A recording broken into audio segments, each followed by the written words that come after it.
Subscribe করুন আমাদের চ্যানেলটি এবং পাশে থাকা বেল আইকনটি বাজিয়ে দিন আমাদের পরবর্তী ভিডিওর আপডেট সবার আগে পাওয়ার জন্য। তো চলুন এই মুহূর্তে যিনি আমার সঙ্গে আছেন তার সঙ্গে একটু পরিচিত হই। আপনার নামটা একটু বলবেন? আমার নাম জান্নাতুল ফেরদৌস। জান্নাতুল ফেরদৌস, এটা তো পুরো নাম, ডাক নাম কি? যদি বলতে না চান সমস্যা নাই। না, ডাক নামটা হচ্ছে বিউটি। বিউটি নামে ডাকে আপনাকে। আপনি বর্তমানে তো ঢাকাতেই থাকছেন? জি, ঢাকায় থাকি। আচ্ছা, জন্ম জেলা কোনটি? কুষ্টিয়া। কুষ্টিয়াতে।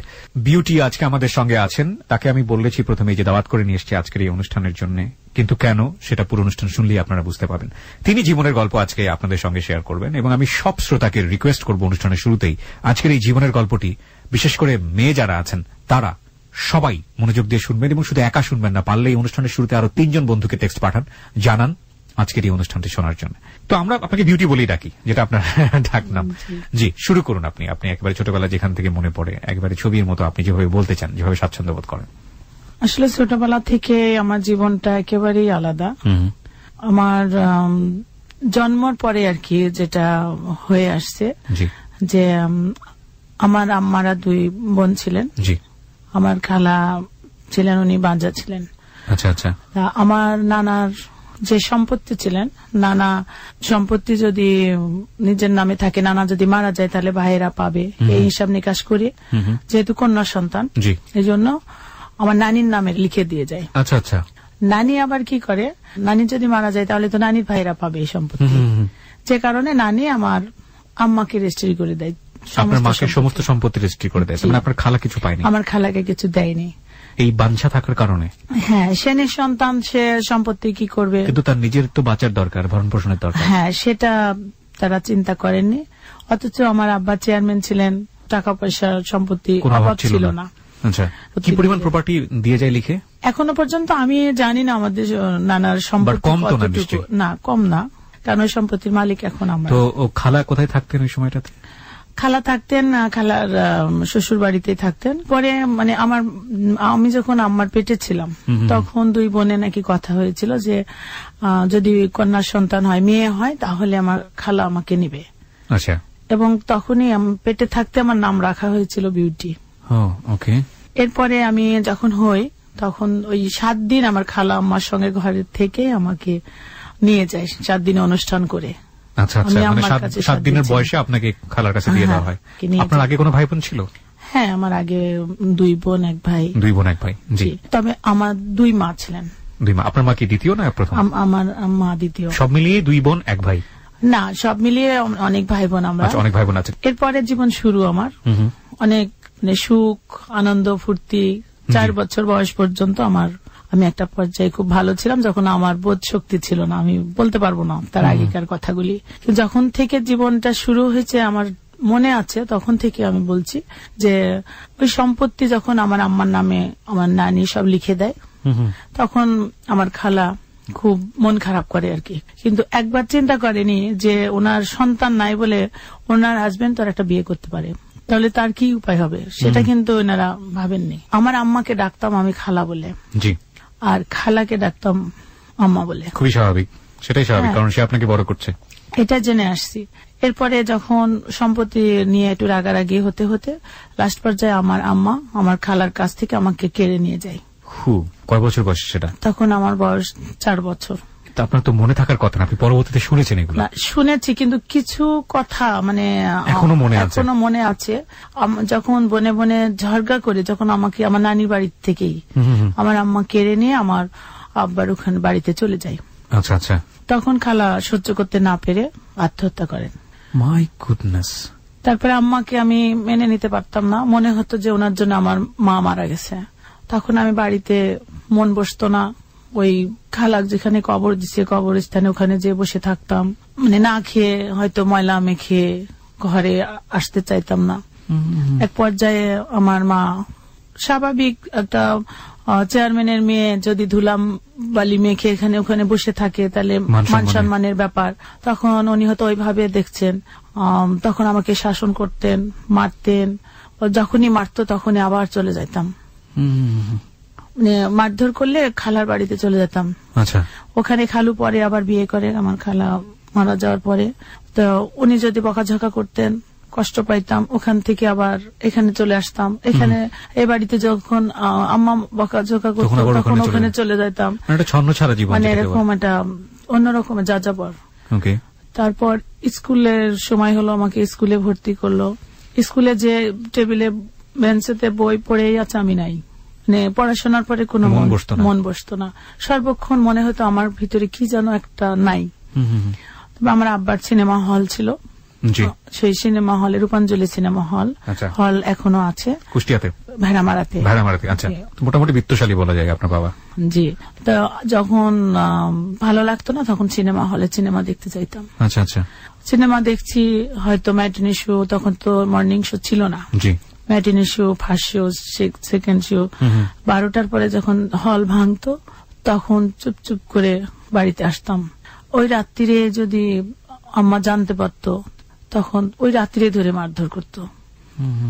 মানে এতটাই ছোট মানুষ, একটু আদর বা একটু বোঝানো এইসব ছিল না। কিন্তু উনি হয়তো অন্য সেন্সে আমাকে শাসনটাই বেশি সেটা পড়তো বেশি, আমার ওইটাকেই বেশি পড়তো। তখন তো আপনাকে কি বলেছিল আপনার মা যে আসলে তোমার মা আমি, এরকম কথাবার্তা কি বলতো আপনাকে? হ্যাঁ বলতো, মানে সবাই বলতো এটা মা, ওটা খালা ছিল। আপনি তো মন থেকে পারতেন না মানতে? না, আমি মানতে পারতাম না। মানে এমন কষ্ট হয়েছে আমার যে শীতের সময়, শীতে বেশি কষ্ট হয়েছে যে আমি সিনেমা হল ভাঙলে একা একা বাসায় আসছি, আর এসে যদি ওই ঘরে ঢুকিয়ে আমাকে তো মার দিবে, মারের ভয়ে। তখন এই বারান্দার একটা ক্যাম্প খাট ছিল, খাটের নিচে বড় বড় আমাদের ছাগল পালতো আম্মা। শীত, থুরথুরি শীত, ওই ছাগলের গায়ের মাঝখানে, দুই দিকে ছাগল, আমি মাঝখানে চুপ করে বসে থাকতাম, একসময় ঘুমায় যেতাম। শীতে যখন ভুল বকতাম তখন আম্মা টের পাতো ঘর থেকে, ওই রাত্রিরে ধরে আবার মারতো। মানে মারটা আমার জন্য খুব বেশি খারাপ হয়েছে। তারপরে এভাবে আস্তে আস্তে ক্লাস 5-এ যখন পড়ি তখন আমার আব্বা মারা গেছে। তার আগেই আমার এর ভিতরে হার্ট অ্যাটাক করে আমার আব্বা মারা গেছে। আচ্ছা। আমি ক্লাস 2-এ পড়ি যত সম্ভব, অনেকই 2-এ এই সময় আমার আব্বা মারা গেছেন। তারপরে আমাদের তো নানির যেহেতু কেউ নাই, এই বাড়িতেই, নানির বাড়িতে আমরা থাকতাম। আচ্ছা। আমার আব্বার আবার 2টা বাড়ি, আমার দাদার বাড়ি এবং আব্বা কেনা বাড়ি একটা। সেখানে আমার বড় ভাই, আমার বড় মার ছেলে আর কি, উনিও চেয়ারম্যান ছিলেন। আমার বড় ভাই চেয়ারম্যান ছিলেন। বড় ভাই আমাকে তখন নিয়ে যায়। নিয়ে যাওয়ার ঘটনাটা ওই দিন আমি সারা জীবন আমার মনে থাকবে। ওই দিন আমি, আমার এক বান্ধবী আমাকে নিয়ে ওই মাঠে, ওদের মাঠে জমি আছে, আমরা কোনোদিন আমি যাইনি, ওইখানে নিয়ে যাই। নিয়ে যাওয়ার পরে ওই না, কিন্তু নিয়ে যাওয়ার গল্পে আমি আসতে চাই, কিন্তু আপনার মা তো বেঁচে ছিলেন সেই সময়টাতে। মা থাকার পরেও আপনার বড় ভাই আপনাকে আপনার মার কাছ থেকে নিয়ে যাচ্ছে, কারণ কি ছিল? মানে ওখানে আপনি অ্যাডজাস্ট করতে পারছেন এরকম কোনো কিছু কি? হ্যাঁ, এটা ভেবে আম্মাও ওখানে আমাকে মানে হয়তো পরামর্শ করছে। বড় ভাই তখন কোথায় ছিলেন? বড় ভাই আমাদের আরেক বাড়িতে, মানে আমার ওই মার ছেলে, মানে বড় মায়ের ছেলে। আচ্ছা আচ্ছা, ওকে। তখন তো তিনি আনম্যারিড ছিলেন, বিয়ে শাদী করেননি বড় ভাই, নাকি বিয়ে করেছেন? বিয়ে করছে আগেই। ও, বিয়ে করেছিল। তারপরে উনি আপনাকে নিচ্ছিলেন আপনাকে মানুষ করার জন্য। তখন আপনি ক্লাস 5-এ পড়েন? ওকে। তারপর নাকি ক্লাস 2-তে? না, তখন আমি ক্লাস 5-এ পড়ি। তখন মানে আমার সঙ্গে পড়তো মেয়েটা, তো আমাকে নিয়ে বলে আমার সঙ্গে, আমাদের মাঠে জমি আছে, যাবি? ওর সঙ্গে গেছি খেলতে খেলতে, বুঝি নাই। তারপরে ওই যেটা আমাদের দিকে কুসুর বলে, ওই আখের খেতে ও হচ্ছে আখ ভাঙছে, ওটা আবার আমার এক মামার জমি। আচ্ছা আচ্ছা। আমি তো পারি না, আমি একটা নিয়ে চেষ্টা করছি, হচ্ছে না, থেতলাই যাচ্ছে, কিন্তু ও ঠিক পটপট করে ভেঙে ফেলছে। এরপরে আমি আসলাম বাড়িতে, সন্ধ্যা হয়ে গেছে, মারবে, মারের ভয় সবসময় থাকে। তারপরে আমি বাড়িতে আসছি, আম্মা মার এটারে নিয়ে গোসল করে খাওয়া দাওয়া করে সন্ধ্যার আগ দিয়ে ঘরে আছি। এই সময় ওই মেয়েটা দাদি এসে আমার আম্মাকে বলছে যে তোর মেয়ে এত খারাপ, আমার মেয়েকে মাঠে নিয়ে গেছে, আমার নাতনিকে। অথচ ওই মাঠে আমি জীবনেও চিনি না, জানি না, যাইনি। ওর জমিতেই আমাকে নিয়ে গেছে, আর ওরা এসে আমাকে আপনার এগেইনস্টে কমপ্লেইন করছে। তখন আমি শুধু বলছি যে না, আমি তো যাইনি, ও আমাকে ডেকে নিয়ে গেছে। তারপরে যেই ওই কথা বলার পরে ওই মহিলা, আমরা খালা বলে ডাকতাম, উনি বলছে যে কেমন করে মেয়ে শাসন করে, মুখে মুখে তর্ক করে। আর ওই দিন কি আমাকে এমনই মার দিছে, মানে বাড়ির সবাই মিলে মানে ধরে রাখতে পারেনি আমার আম্মাকে। এবং ওই দিন কি এমন ভাবে মারছে যে আমার এই নাকের এটা এখনো ওচা, আমার আম্মার হাতে বালা ছিল, বালা দিয়ে জোরে করে মারছে, আমার নাক দিয়ে শুধু রক্ত রক্ত পড়ছে। এই সময়টা এই জিনিসগুলো যখন কমপ্লেন আসতো তখন আপনাকে জিজ্ঞেস করতো না যে তুমি এটা করেছো কিনা, করলে কেন করেছো? আমার জিনিসগুলো ছিল না না, মানে কে কি বললো ওটার সঙ্গে সঙ্গে action. This is very bad.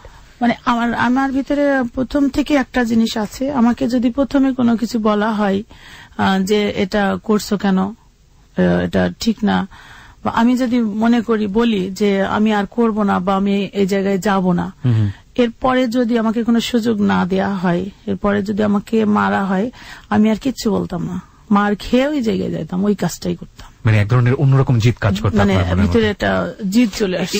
এই ব্যাপারটা অনেকের মধ্যেই আছেন, এবং এটা এক ধরনের সাইকোলজিরই একটা পার্ট। সে বিষয়টা না আমরা অন্য এক সময় কথা বলবো।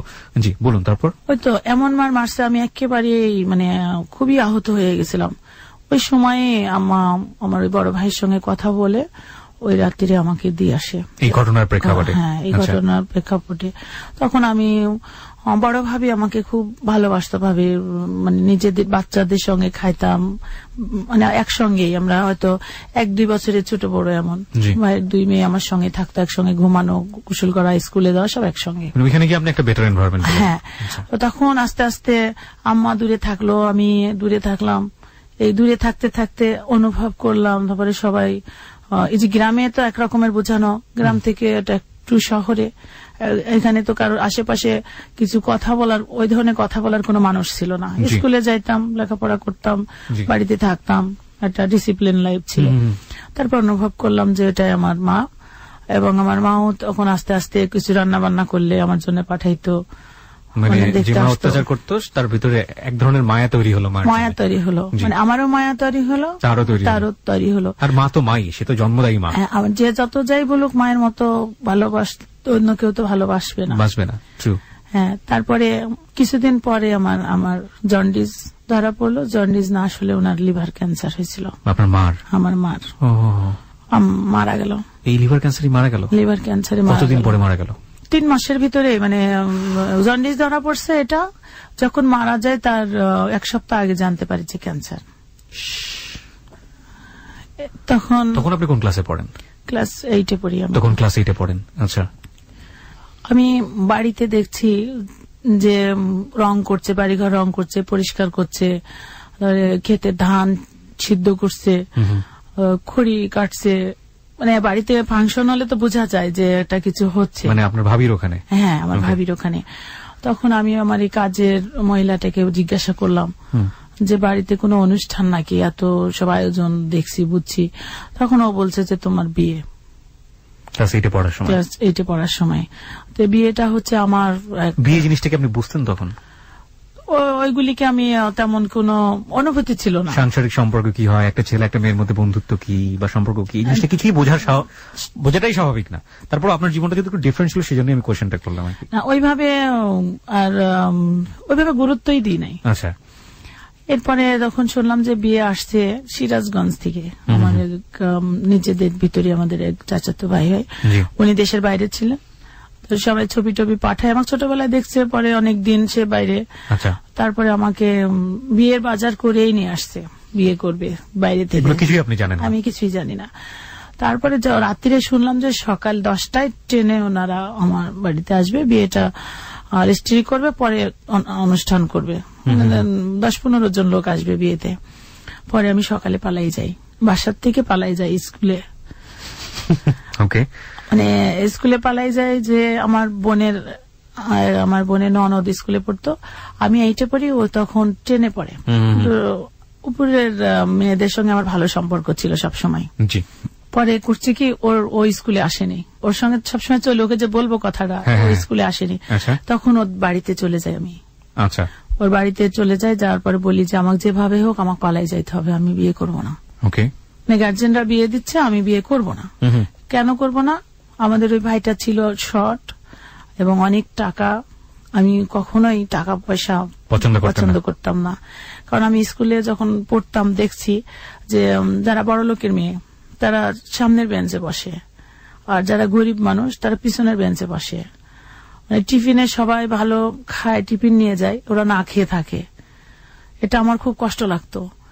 আমি এদের জন্য আলাদা ভাবে টিফিন নিয়ে আসতাম বাড়ি থেকে, নাহলে আমি টাকা নিয়ে আসতাম, নিয়ে ওদের জন্য কিছু কিনে একসঙ্গে খাইতাম।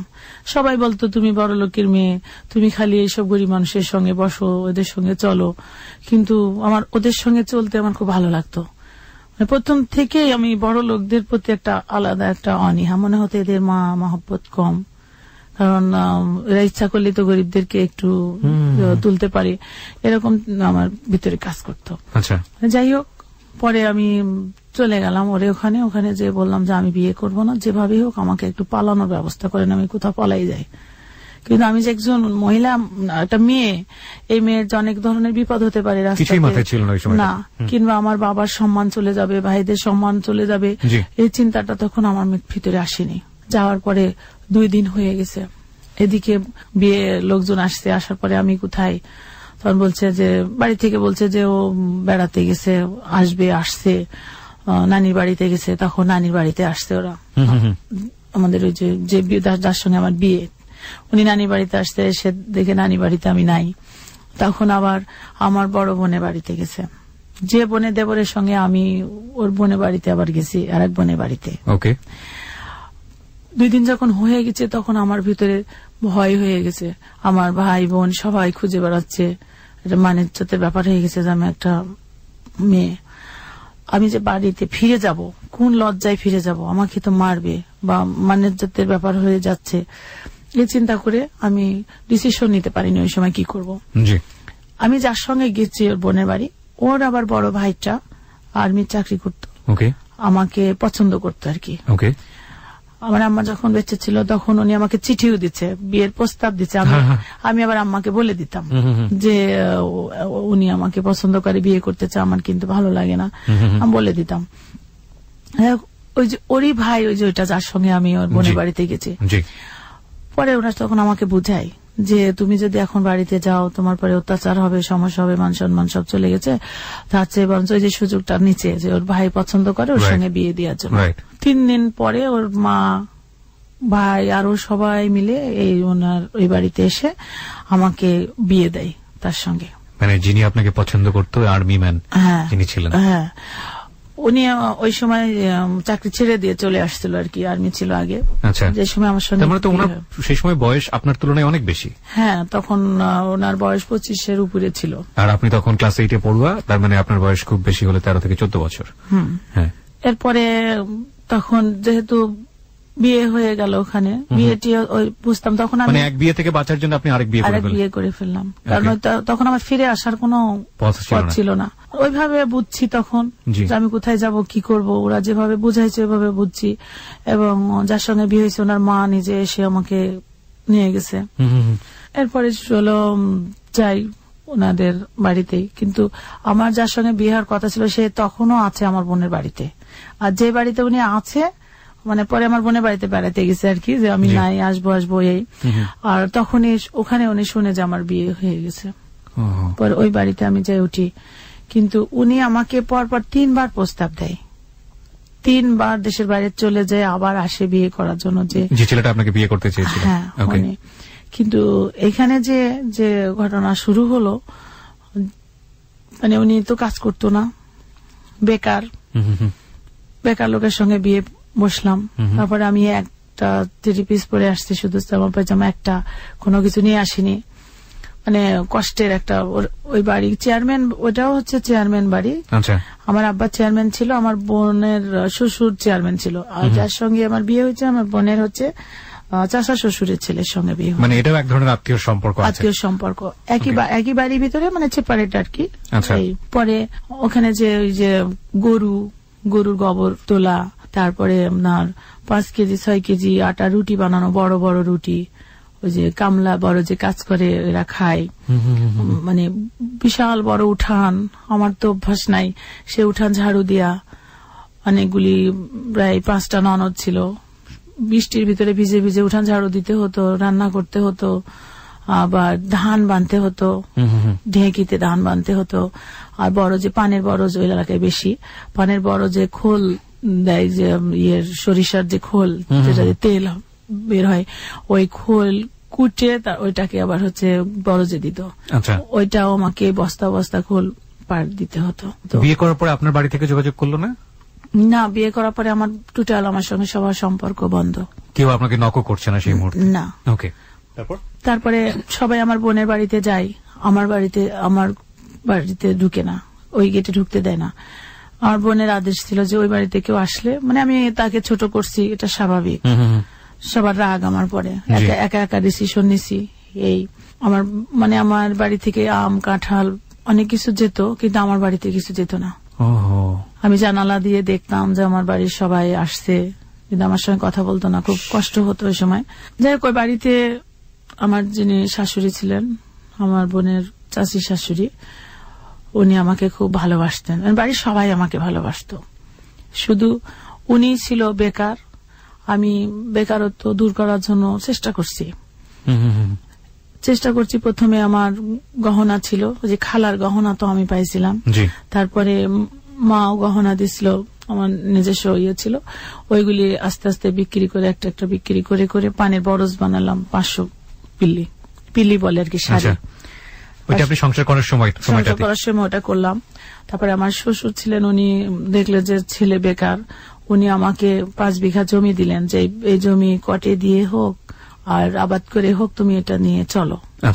তো ওইটা আমি কটে দিতাম, কটে দিয়ে প্রতি বছর চুক্তিতে দিতাম, বছরে ওখান থেকে আমি 10-15 হাজার টাকা মতো পাইতাম। আমি পানের বরজ করলাম, যে বেকার কতক্ষণ থাকবে। উনার ছিল 150 বিঘা, 150 পিলি বরজ আলাদা, আর আমি 500 পিলি আমার মতো করে করলাম। করার পরে আমি পান যখন হয়, আমি পান ভাঙি নাই, বিক্রি করে নাই। যেদিন আমি ওই কামলা নেই, ওই দিনকে উনি যাই আর কি পানের বরজে। আর যেদিনকে আমি নেই না, উনি সেদিন যায় না। মানে স্বামী স্ত্রীর ব্যাপার, সেটা তো নিজেরই, ওনারটাও আমার, আমারটাও ওনার, এটা কখনো ভাবতো না। মানে আপনারটা আপনারই ভাবতো? হ্যাঁ, আমারটা আমারই ভাবতো। পরে যখন ওই পাশের শলি বলে, ওইগুলি গাছের সঙ্গে বেঁধে দেয়, আমার লাগবে হয়তো 5 বোঝা, আমি 15 বোঝা কিনে ফেলি, তাও আমার হয় না, মানে এরকম। তার মানে আমারগুলি দিয়ে উনি কাজ করে। আমার হয়তো খোল দেওয়া লাগবে 1 মণ, সেখানে আমাকে কেনা লাগবে 3 মণ, মানে হিসাব দেয় 3 মণ লাগবে। পরে একদিন ওর বোনের সঙ্গে আমি বড়জি গেলাম, যে একটু দেখে আসি না। আমি সবার পান ভেঙে বিক্রি করছে, আমারটা তো মনে আছে। আমি একবারে ঝুড়ি হিসাবে, হয়তো তখন 20,000-25,000 টাকা ঝুড়ি ছিল, এক ঝুড়ি পানের দাম। একবারে আমি পানটা নিব, টাকাটা আমার চলে আসলো। যে দেখি 1-2টা করে পান আছে, আর কোনো পান নাই, মানে সব বিক্রি হয়ে গেছে। প্রতিদিন সে আমারটা বিক্রি করে, আর তার পানগুলি রয়ে গেছে। ভেরি স্যাড, খুব স্বাভাবিক, এবং এখানে মাথা ঠিক রাখাটা খুব কঠিন। এরকম কাজ করছে, মানে এতটাই সে মানে স্বার্থপর ছিল। যেমন আমাকে যদি কেউ কিছু খেতে দিত, তা আমি বসে থাকতাম যে তার জন্য, যেটা 2জন খাবো, স্বামী স্ত্রীর ব্যাপার, 2জন খাবো। তখন করতো কি, আমি হয়তো উনি আসার আগে কোথাও আশেপাশে আছি, ঘরে নাই, এসে দেখবো সে আমাকে না দিয়ে খেয়ে ফেলছে।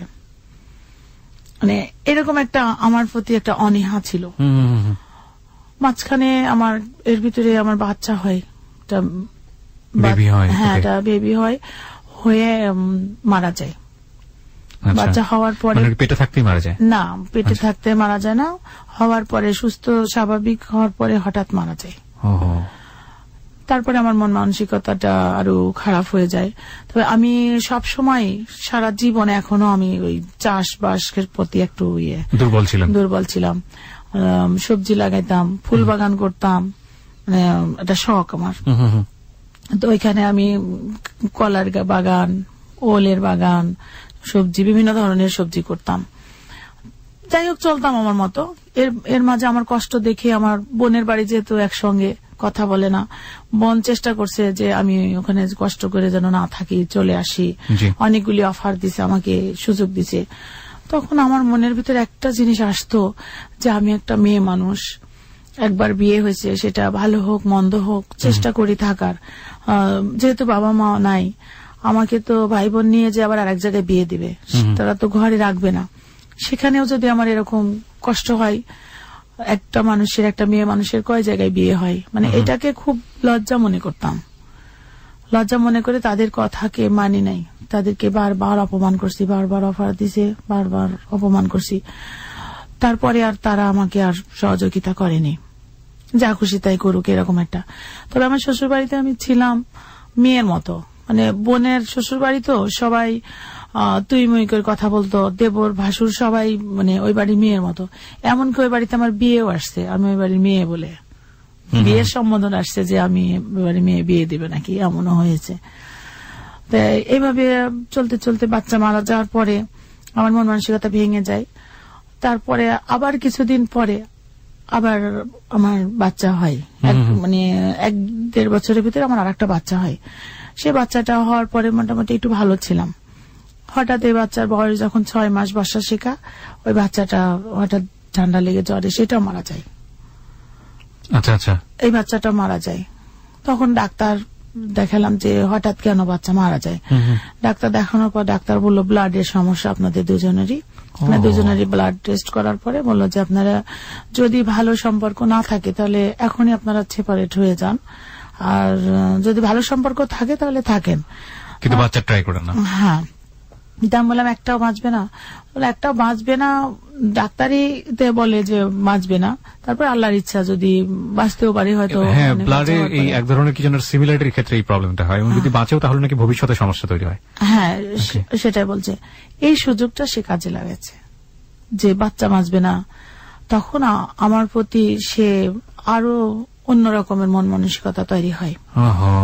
তা আমার রূপ ধুয়ে পানি খাবে বলে, তোমার রূপ ধুয়ে পানি খাবো, শোকেছে পূজা করবো নাকি? আমার বংশে বাড়তি জেলা লোক দরকার, আমার বাচ্চা দরকার, বাচ্চা চাই।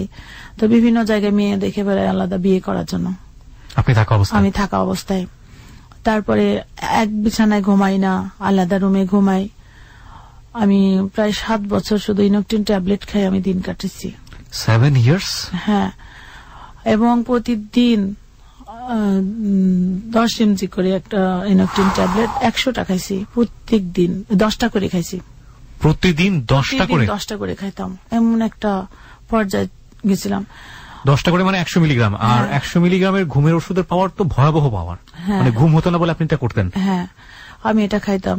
দেখা যাচ্ছে কোনদিন রাগ হলে আরো বেশি খাইতাম। 2 দিন 3 দিন না খাওয়া অবস্থায় শুধু বিছানায় শুয়ে থাকতাম। কেউ জিজ্ঞাসা করতো না যে খাইলাম কি খাইলাম না, কি হলো না হলো, কিছুই না। আর আমাকে খুব সন্দেহ করতো। আমার সঙ্গে কেউ কোনো কথা বললে আজে বাজে কথা বলতো, সন্দেহ করতো। পরে পানের বরস টরস শেষ হয়ে গেল, তখন আমি একটা মুদিখানা দোকান দিয়ে দিলাম যে অন্তত দোকানদারি করো। মুদিখানার দোকান দেখা যাচ্ছে 5 দিন 7 দিন পরে বেচা কেনা করে যে টাকাটা হয় ওটা নিয়ে উনি বের হয়ে যায়, কোথায় কোথায় চলে যায়। 8 দিন 10 দিন খবর নাই আমি কি খাইলাম, আমার কি সমস্যা, এগুলি সে দেখতো না। সে বাইরে বাইরে বেড়ায়, ওই টাকাগুলি যখন শেষ হয়ে যেত তখন আবার বাড়ি যেত। মানে এইভাবে অনেকগুলি বছর আমার কাটছে।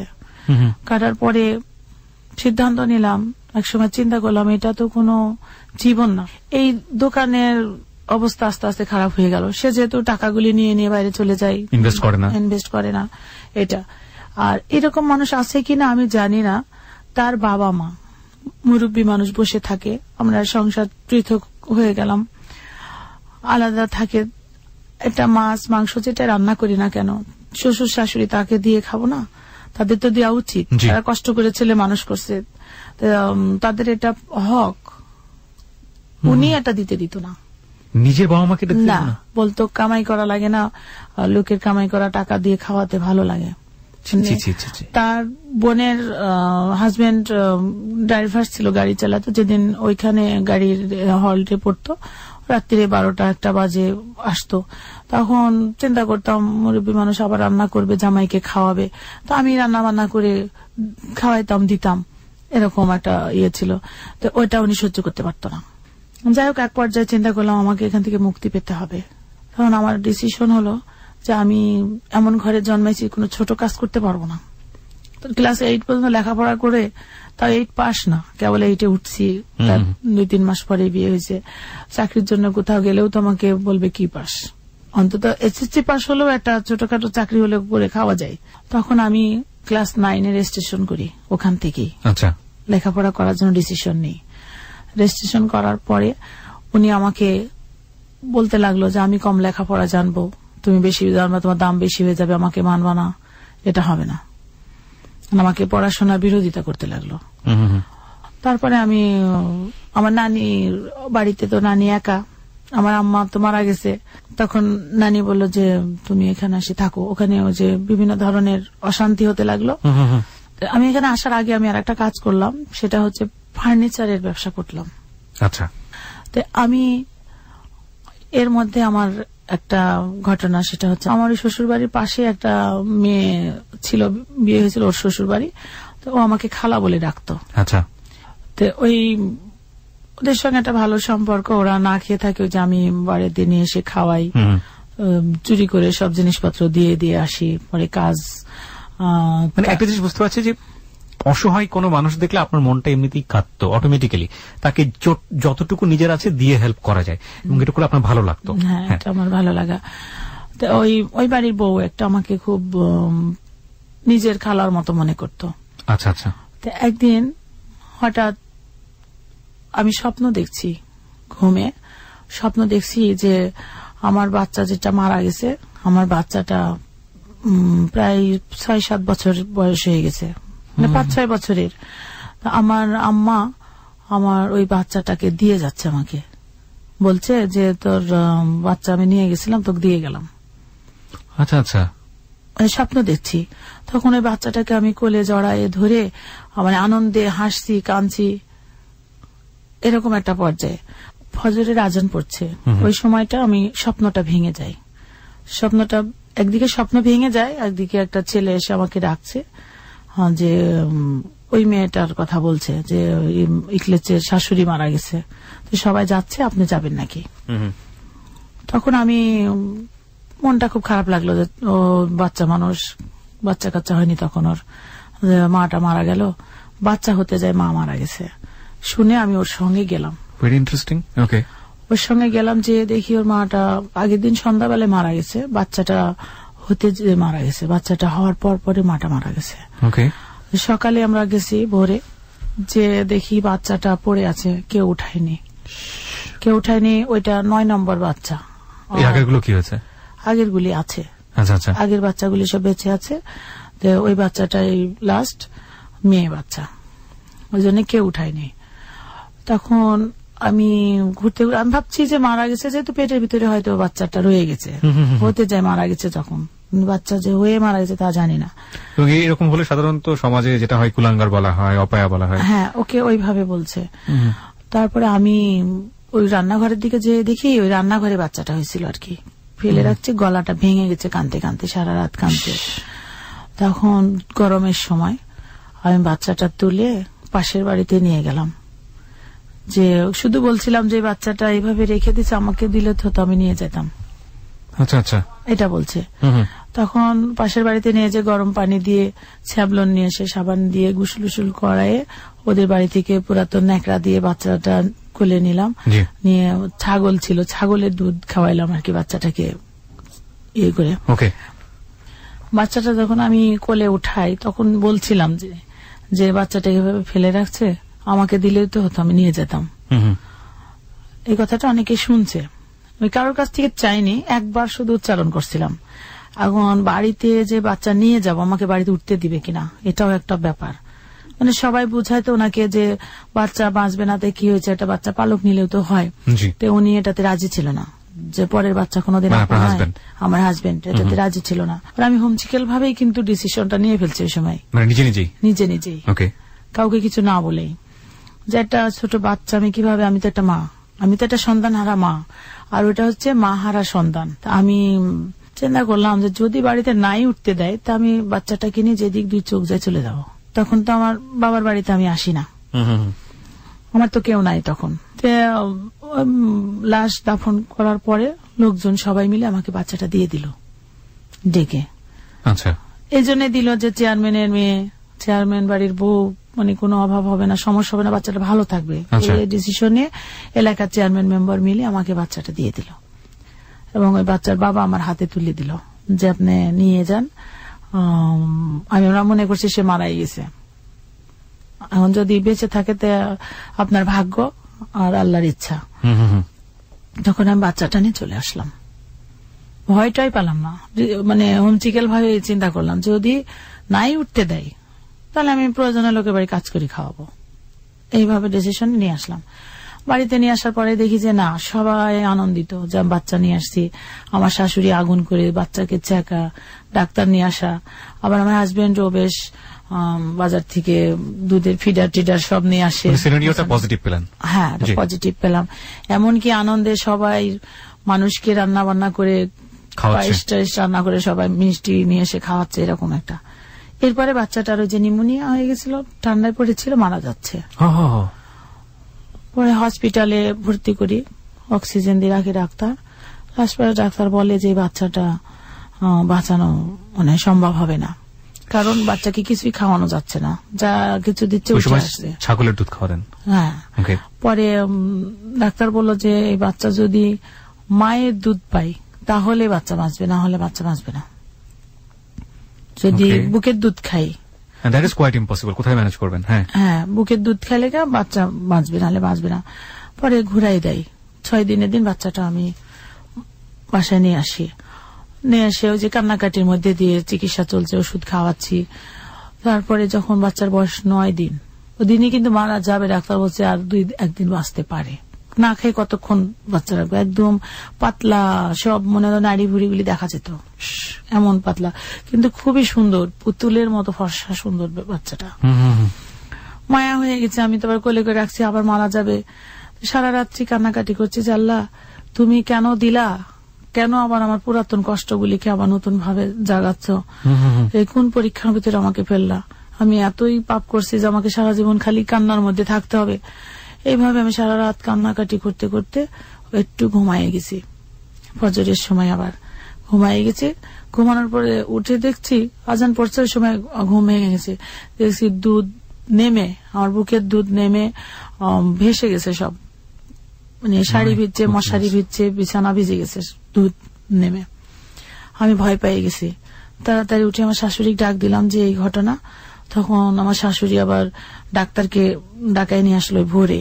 তারপরে মসজিদের হুজুর আসলো, সবাই মানে সবাই দোয়া দরুদ সবসময় পরে বাচ্চাটা যেন বেঁচে যায়, এই জন্য আমি সবসময় কান্নাকাটি করি। পরে সবাই বলল যে এই বাচ্চা মরবে না, এই বাচ্চা বেঁচে থাকবে। আচ্ছা, এর আগে সেকেন্ড বেবিটা আপনার কবে হয়েছিল? ওই বাচ্চাকে নিয়ে আসার কত আগে? 3 বছর আগে। সো এখানে সায়েন্টিফিক্যালি কোনোভাবেই আপনার এই ঘটনা ঘটার কথা না শরীরের মধ্যে? না। একেই বলে আল্লাহর মিরাকল, আল্লাহ চাইলে সব পারেন। হ্যাঁ, বলুন। তারপর পরে সবাই যখন বললো বাচ্চা বেঁচে যাবে, এই দুধ ওর জন্য আল্লাহ হচ্ছে দিচ্ছে, এই দুধ ওকে খাওয়াও, সবাই বললো। তখন আস্তে আস্তে আস্তে আস্তে বাচ্চা দুধ খাইতে শুরু করলো। এই বাচ্চাকে আর গরুর দুধ খাওয়াতে পারি নাই, পুরা 1 বছর আমার শুধু বুকের দুধ খেয়ে এসে বড় হয়েছে। আর বিভিন্ন এলাকা থেকে লোকজন। নাম রাখলেন? নাম রাখলাম অশ্রু। অশ্রু? অশ্রু নামটা কেন রাখলেন? অশ্রু রাখলাম যে ওর জীবনটা কানতে কানতে ওখান থেকে আসছে, মানে তখন মনে হচ্ছিল আনকমন একটা নাম হবে, এরকম একটা নাম। হ্যাঁ, মানে ওর জীবনের সঙ্গে এবং আনকমন একটা নামের সঙ্গে মিলে গেছিল আর কি, এই জন্য অশ্রু রাখছিলাম। কিন্তু আমার নামের সঙ্গে মিলাই আবার ওর নাম রাখা হয়েছিল, ভালো নাম, সেটা হচ্ছে সোমালিয়া জান্নাত। সোমালিয়া জান্নাত, ওকে, সোমালিয়া জান্নাত অশ্রু। এরপরে যাই হোক, বাচ্চাটা আমার ঘরে আসার পরে আমার উন্নতি হতে শুরু করলো। এই বাচ্চাটা নেওয়ার পরে সাংসারিক উন্নতি শুরু হলো। আমি একটা গাছ কিনলাম, বট গাছ, সেটা হলো 10,000 টাকা দিয়ে একটা বট গাছ কিনলাম। সেই গাছটা আমি ফার্নিচারের জন্য ইয়ে করলাম, আমি 85,000 টাকা লাভ করছি 10,000 টাকা দিয়ে গাছ কিনে। বাহ বাহ, চমৎকার। মানে বেশ। কন্যা সন্তান পরিবারের জন্য সৌভাগ্য, এটা আমাদের রিলিজিয়নে কিন্তু আছে। হ্যাঁ, কন্যা সন্তান মানে হচ্ছে কি যেন বলা হয়, জান্নাতের একটা চাবি পেল না কি যেন। চমৎকার। হ্যাঁ, বলুন। তারপরে এর মধ্যে দিয়ে ওই যে সংসারের যে অশান্তিগুলি, সন্দেহ টন্দেহ, এগুলি তো ছিলই সবসময়ের জন্য, টুকটাক লেগেছিল। এই সুখে থাকার মধ্যেও কিছু কিছু সমস্যা ভালো রকমের বিরাজ করতে লাগলো। তখন আমার এই যে নানি বেঁচে ছিল, নানি তখন বলল যে আমার এখানে চলে আসো, আমার বাড়িতে, আমার এখানে থাকো তুমি। তখন এই বাচ্চা নিয়ে আমি সবকিছু নিয়ে চলে আসলাম আমার নানির বাড়িতে। এসে ওই ফার্নিচারের কারখানা এখানে দিলাম। তারপরে আমি কি করলাম, ওইখানে পরীক্ষা দেওয়ার জন্য সিদ্ধান্ত নিই, দিলাম হচ্ছে ফর্ম ফিল আপ করলাম। 9-এ ভর্তি হয়েছিলাম ওই এলাকাতেই। পরে আমি ফর্ম ফিল আপ করলাম, পড়ার জন্য খুব চেষ্টা করি, আমাকে পড়তে দেয়া হয় না। বই কিনে, বইগুলো যে মুদিখানার দোকান একটা ছিল, ওইটা দিয়ে বই ছিঁড়ে ছিঁড়ে উনি ওই জিরা মশলা বিক্রি করতো, আমার নতুন নতুন বইগুলি ছিঁড়ে ছিঁড়ে। আর টেবিলের পরে বই কিনে এনে রাখতাম, খাতা কলম কিছু থাকতো না। মানে ক্লাস 8 এর পরে আপনার একটা বিশাল ব্রেক চলে গেল। তারপর আপনার নিজের পড়ার ইচ্ছাতে আপনি ভর্তি হলেন। এটা কি ওপেন ইউনিভার্সিটিতে নাকি না? রেগুলার? প্রথমে আমি রেগুলারই ভর্তি হন। ওকে, তারপর রেগুলারে ভর্তি হওয়ার পরে যখন আমাকে পড়ার জন্য আমাকে আর একটা অত্যাচার শুরু হলো। কিরকম? আমি ওই যে বড় হয়ে যাব, উনি ছোট হয়ে থাকবে, এরকম একটা টেন্ডেন্সি তার ভিতরে কাজ করছে। আমি যেন বড় হতে না পারি, নিজের কমপ্লেক্সিটি। হ্যাঁ, তো বাড়িতে মাস্টার রাখি, মাস্টারকে আসতে একদিন আসলে আর একদিন বলে যে বাড়িতে গেলে খবর আছে, এরকম একটা পর্যায়ে আসে। তো এর ভিতরে আর একটা কঠিন ঘটনা, সেটা হচ্ছে আমার আব্বার হলে চাকরি করতেন এক ভদ্রলোক, উনি পরে সিনেমা হল দিছে। চাকরি করতে বলতে ওনার বয়স যখন, উনি যখন ক্লাস 6-এ পড়ে, তখন আমার আব্বা ওনাকে আমাদের বাড়িতে নিয়ে আসে। নিয়ে এসে ইন্টারমিডিয়েট পাশ করে, মানে বিয়ে পর্যন্ত লেখাপড়া করায়। আমার জন্ম হয়নি তখনকার কথা বলছি, সেই যুদ্ধের আগে, অনেক আগের ঘটনা। তখন উনি আমার এক বোনের সঙ্গে বিয়ে করতে চাই। আমাদের বাড়িতে বাজার করতো, হুকুম শুনতো, লেখাপড়াও করতো, এরকম ছিল। তখন আমার ভাইরা বলে যে মানে অন্যভাবে তাকে ট্রিট করে আর কি, যে একটু কর্মচারীর সঙ্গে মালিকের মেয়ের কখনো বিয়ে হয় নাকি। পরে আমার আব্বা বেঁচে থাকা অবস্থায় ওনাকে আমার আব্বাই পছন্দ করে একটা মেয়ে বিয়ে দিয়ে নিয়ে আসে। বিয়ের পরে উনি তখন ওনার বাড়িতেই থাকে। তারপর আব্বা, আমার ভাইরা আবার জমিদারের বাচ্চা, এই জমিদারি একটা ভাব ছিল, ওনারা কোথায় জমি আছে, কোথায় কি হচ্ছে, ব্যবসা বাণিজ্য, এগুলি দেখতো না। তা আব্বা ওনাকে দিয়ে সব গোপন সব কাজে লাগাতো। এই সুযোগটা উনি নিয়েছিল। নেওয়ার পরে আমাদের সিনেমা হলটাকে সে জাল করে অন্যজনের নামে রেজিস্ট্রি করে দেয়। সিনেমা হলটা রেজিস্ট্রি করে দেওয়ার পরে আমার আব্বা হঠাৎ হার্ট অ্যাটাক করে মারা যায়। তখন আমার ভাইরা জানতে পারে যে ও এই কাজটা করছে, তখন হল থেকে বের করে দেয়। বের করে দেওয়ার পরে উনি অন্য একটা সিনেমা হলের ম্যানেজার হয়। পরে উনি কৌশল ভাবে, উনি অনেক ব্রেনি মানুষ, কৌশল ভাবে উনি নিজে একটা সিনেমা হল তৈরি করে। সেটা সে করেছে। আপনি এই ঘটনায় গেলেন আপনার লেখাপড়ার কথা থেকে, আমি ঠিক জানি না কেন গেলেন। হ্যাঁ, ওই সিনেমা হলে দাঙ্গা সিনেমা চলছিল, ওইটা আমার দেখার খুব ইচ্ছা ছিল।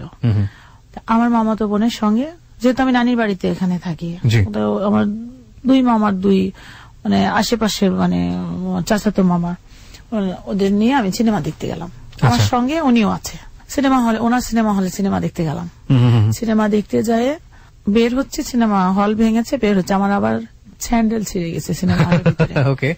তো বের হওয়ার পরে উনি বসে আছে চেয়ার নিয়ে। উনি ড্রিঙ্ক করতো অনেক বছর, সে 24 বছর ধরে শুধু ড্রিঙ্ক করছে। বাড়িতে রাত্রে যেত না, ওই ভোরে সবাই অনেক লোকজন নিয়ে যে রেখে আসতো, এরকম একটা পর্যায়ে ওনার জীবনটা কাটছিল। পরে আমার সঙ্গে দেখা, কিরে কত বড় হয়েছিস, ভালো আছিস কিনা, কথাবার্তা বলে আমি বললাম যে ভাই আমি তো এখন বাড়িতে মেরামারাতেই থাকি, তো আপনি আসেন, বেড়াতে আসেন। তো উনি হাঁটতে হাঁটতে আবার আমাদের সঙ্গে রেল লাইন পর্যন্ত পার করে রাস্তায় চলে আসলো। ওনার হলে আবার চাকরি করতো আমাদের এক ভাবি হয়, ওনার হলে চাকরি করতো, লেডিস গেটম্যান, ভাবি বলে ডাকতাম আর কি। তো ওই ভাবির কাছ থেকে আমার ঘটনা শুনছে, যে আমার বাচ্চা কাচ্চা বাঁচে না, আমার সমস্যা, এসবগুলি শুনছে। পরের দিন সকালে এসে চলে আসছে আমার বাড়িতে। পরের দিনে সকালে না, এই দুপুরে 12টা 12:30 দিকে চলে আসছে। এখানে আর একটু কথা বাকি আছে, যেটা ওনার হল থেকে যখন আমরা আসতেছিলাম, বাসায় আসতেছিলাম, তো এই রেল লাইন আছে আর কি সিনেমা হলের সামনে, পার হয়ে আসতে আমাদের এক ভাইয়ের সঙ্গে দেখা। ওনারা আবার হাজি মানুষ, নামাজ কালাম পড়ে, সিনেমা এগুলি পছন্দ করে না। তা আমি খুব শ্রদ্ধা করি ওনাকে। তারপরেও দেখছে যে আমরা সিনেমা হল থেকে যাচ্ছি, তখন বলছে কিরে সিনেমা দেখতে গেছিলি, জিজ্ঞাসা করছে। তো লজ্জা পায়েও সত্য কথাটা বললাম যে হ্যাঁ ভাই, দাঙ্গা ছবিটা আমার অনেক দিন ধরে দেখার ইচ্ছা ছিল, তো এই জন্য আমি দেখতে আসছিলাম। যাই হোক বলে আমরা চলে গেলাম। এরপরে আমার উনি এই হল মালিকের সঙ্গে একটা আলাদা সম্পর্ক তৈরি করে। আচ্ছা, আমাদের এক মাদুর সম্পর্কে, বাড়ির পাশে গরিব মানুষ, উনি ওনার সঙ্গে মোটামুটি একটা ভালো সম্পর্ক উনি নিয়ে যায় মূলত আমার বাড়িতে। আচ্ছা আচ্ছা। পরে আমি যেহেতু মেহমান আসছে, আমি মুরগি টুরগি জবাই করলাম, বাড়িতে মুরগি পালতাম, জবাই করে রান্না বান্না করে খাওয়াই দাওয়াই দিলাম। এরপরে আমার সম্পর্কে উল্টাপাল্টা কথাবার্তা ওনাকে বলতো আমার হাজবেন্ড। ওই যে আমাদের যে ভাইটার সঙ্গে দেখা হলো, এখানে আর একটা কাহিনী আছে। সেটা হচ্ছে আমার যে খালা মারা গেল, ওই খালার শ্বশুর বাড়ির কাছে ওই ভাইয়ের বাড়ি। আচ্ছা। আমার খালা মারা যাওয়ার পরে উনি ঢাকা চলে আসে লেখাপড়া করা অবস্থায়। আচ্ছা। এবং লেখাপড়া করে ঢাকায়, বিয়ে করে, তার বাচ্চা যখন ক্লাস 6-এ পড়ে তখন সে আমাদের এলাকায় যায় ভাবি সহ। তো যাই হোক, ওই ভাবির সঙ্গে ভাইয়ের সঙ্গে আলাদা পারিবারিক একটা সম্পর্ক তৈরি হয়ে ওঠে, মানে আদান প্রদান, আসা যাওয়া সবই চলে। এই জিনিসটা আমার হাজবেন্ড পছন্দ করতো না। আচ্ছা। উনি পছন্দ করতো না, ঠিক আছে, আমাকে বলো যে আমি এটা পছন্দ করি না, সেজন্য আসে না, বা আমাকে না বলতে পেরে এই হল মালিককে সে এইসব গল্পগুলি করতো। ওকে, ঘটনা অনেক জটিল মনে হচ্ছে। জটিল। সে কখন আমাদের বাড়িতে আসে, কি বারে আসে, মানে এইগুলি তাকে ইনফরমেশন দিত। যে হল মালিক আলটিমেটলি আপনাদের বাড়িতে এক অর্থে চাকরগিরি করেছে, এটা বলি আমরা। হ্যাঁ, উনি ওই সময় উঠে আসতো। যখন উনি আসে তখনই দেখি যে আমার ওই ভাইটা আসলে উনি আশেপাশে ঘুরঘুর করে। আপনার হাজবেন্ড? আমার হাজবেন্ড। মানে কি করি না করি এই ইনফরমেশন গুলো নেওয়ার জন্য। এখন তো আপনি হাজবেন্ডের বাসাতেই আছেন না? আমার বাড়িতে, আমার নানির বাড়িতে। তখন নানির বাড়িতে থাকেন, হাজবেন্ডের সঙ্গে একটা সেপারেশন? না, ওর সঙ্গে নিয়ে আসি এখানে, ওনাকে সঙ্গে করে চলে আসি আমার নানির বাড়িতে, হাজবেন্ডকে সাথে করে নিয়ে। তারপরে এক পর্যায়ে এই জিনিসটা জটিল রূপ ধারণ করলো। খুব স্বাভাবিক। জটিল রূপ ধারণ করলো। উনি তো নেশা করতো। আপনার হাজবেন্ড? না, ওই যে হল মালিক। হ্যাঁ, ইনি নেশা করতো, গাঁজা খাইতো। হ্যাঁ, গাঁজা টাজা খাইতো, এরকম আমি এগুলি করতাম না, মাঝে মাঝে গ্যাঞ্জাম হতো।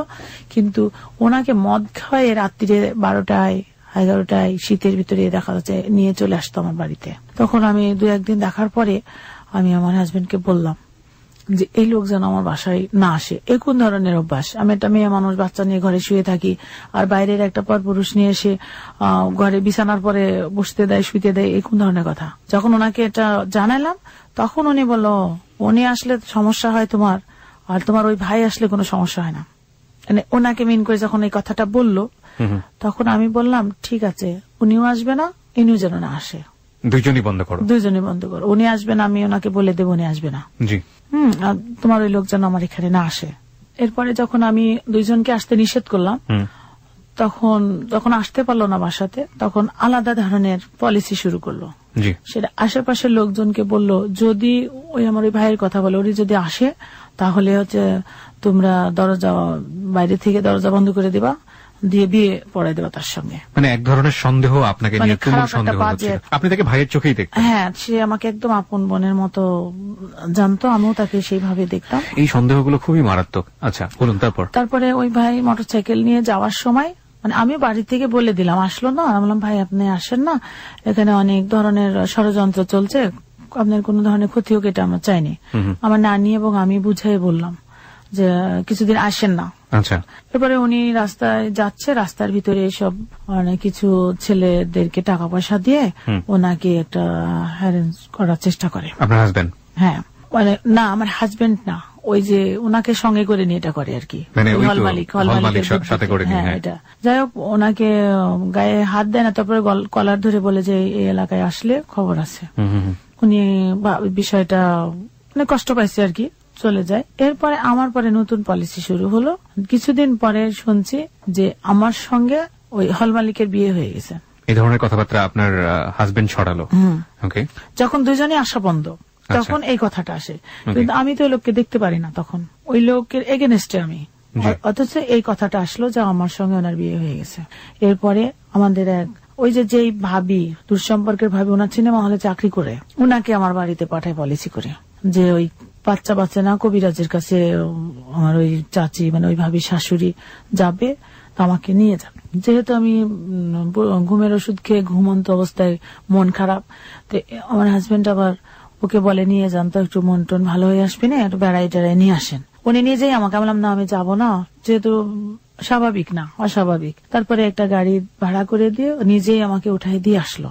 তখন আমি, ওটা হচ্ছে পাবনা জেলার ভিতরে, আমার ওই ভাবির মায়ের বাড়ি। তো আমার ওই চাচি মানে ভাবির শাশুড়ি, আমি ও আমরা তিনজন বাচ্চা নিয়ে চলে গেলাম আমার বাবার বাড়ি। ওনারা পিঠা টিঠা বানাইছে, খাওয়ার আয়োজন করছে। হঠাৎ রাত্রি 1:30টার সময় আমরা ওখানে ঘুমাই আছি, 1:30টার সময় লোকজন মানে ঘুমন্ত অবস্থায়, রাত 1:30 বাজে, তখন গাড়ি ভরে লোকজন চলে আসছে বাড়িতে। ওকে, দরজা ধাক্কাধাক্কি করছে, অনেক ইয়ে করছে, সরসার করছে। উঠে পড়ছি যে কি অবস্থা। পরে শুনে যে ওই হল মালিক নাকি, ওনাকে নাকি পাওয়া যাচ্ছে না, আমি নাকি ওনার সঙ্গে ওখানে গেছি। ঠিক আছে, হাজবেন্ড যখন এগুলো কথা বলে তখন মানুষ কিছুটা হলেও বিলিভ করা শুরু করে। হ্যাঁ, হাজবেন্ড আমার উঠাই দিছে গাড়িতে, আমি ওখানে যাব না, আবার লোকজন নিয়ে সেই ওই বাড়িতে আসছে, মানে আপনাকে একটা ফাঁদে ফেলার চেষ্টা করছে লোকজন নিয়ে, এবং নিয়ে আসছে কাদের, ওই হল মালিকের ভাইদের সঙ্গে করে নিয়ে আসছে। তখন আমি বললাম যে সকালে কবিরাজ দেখাবো আর কি, রাত্রির এই ঘটনা।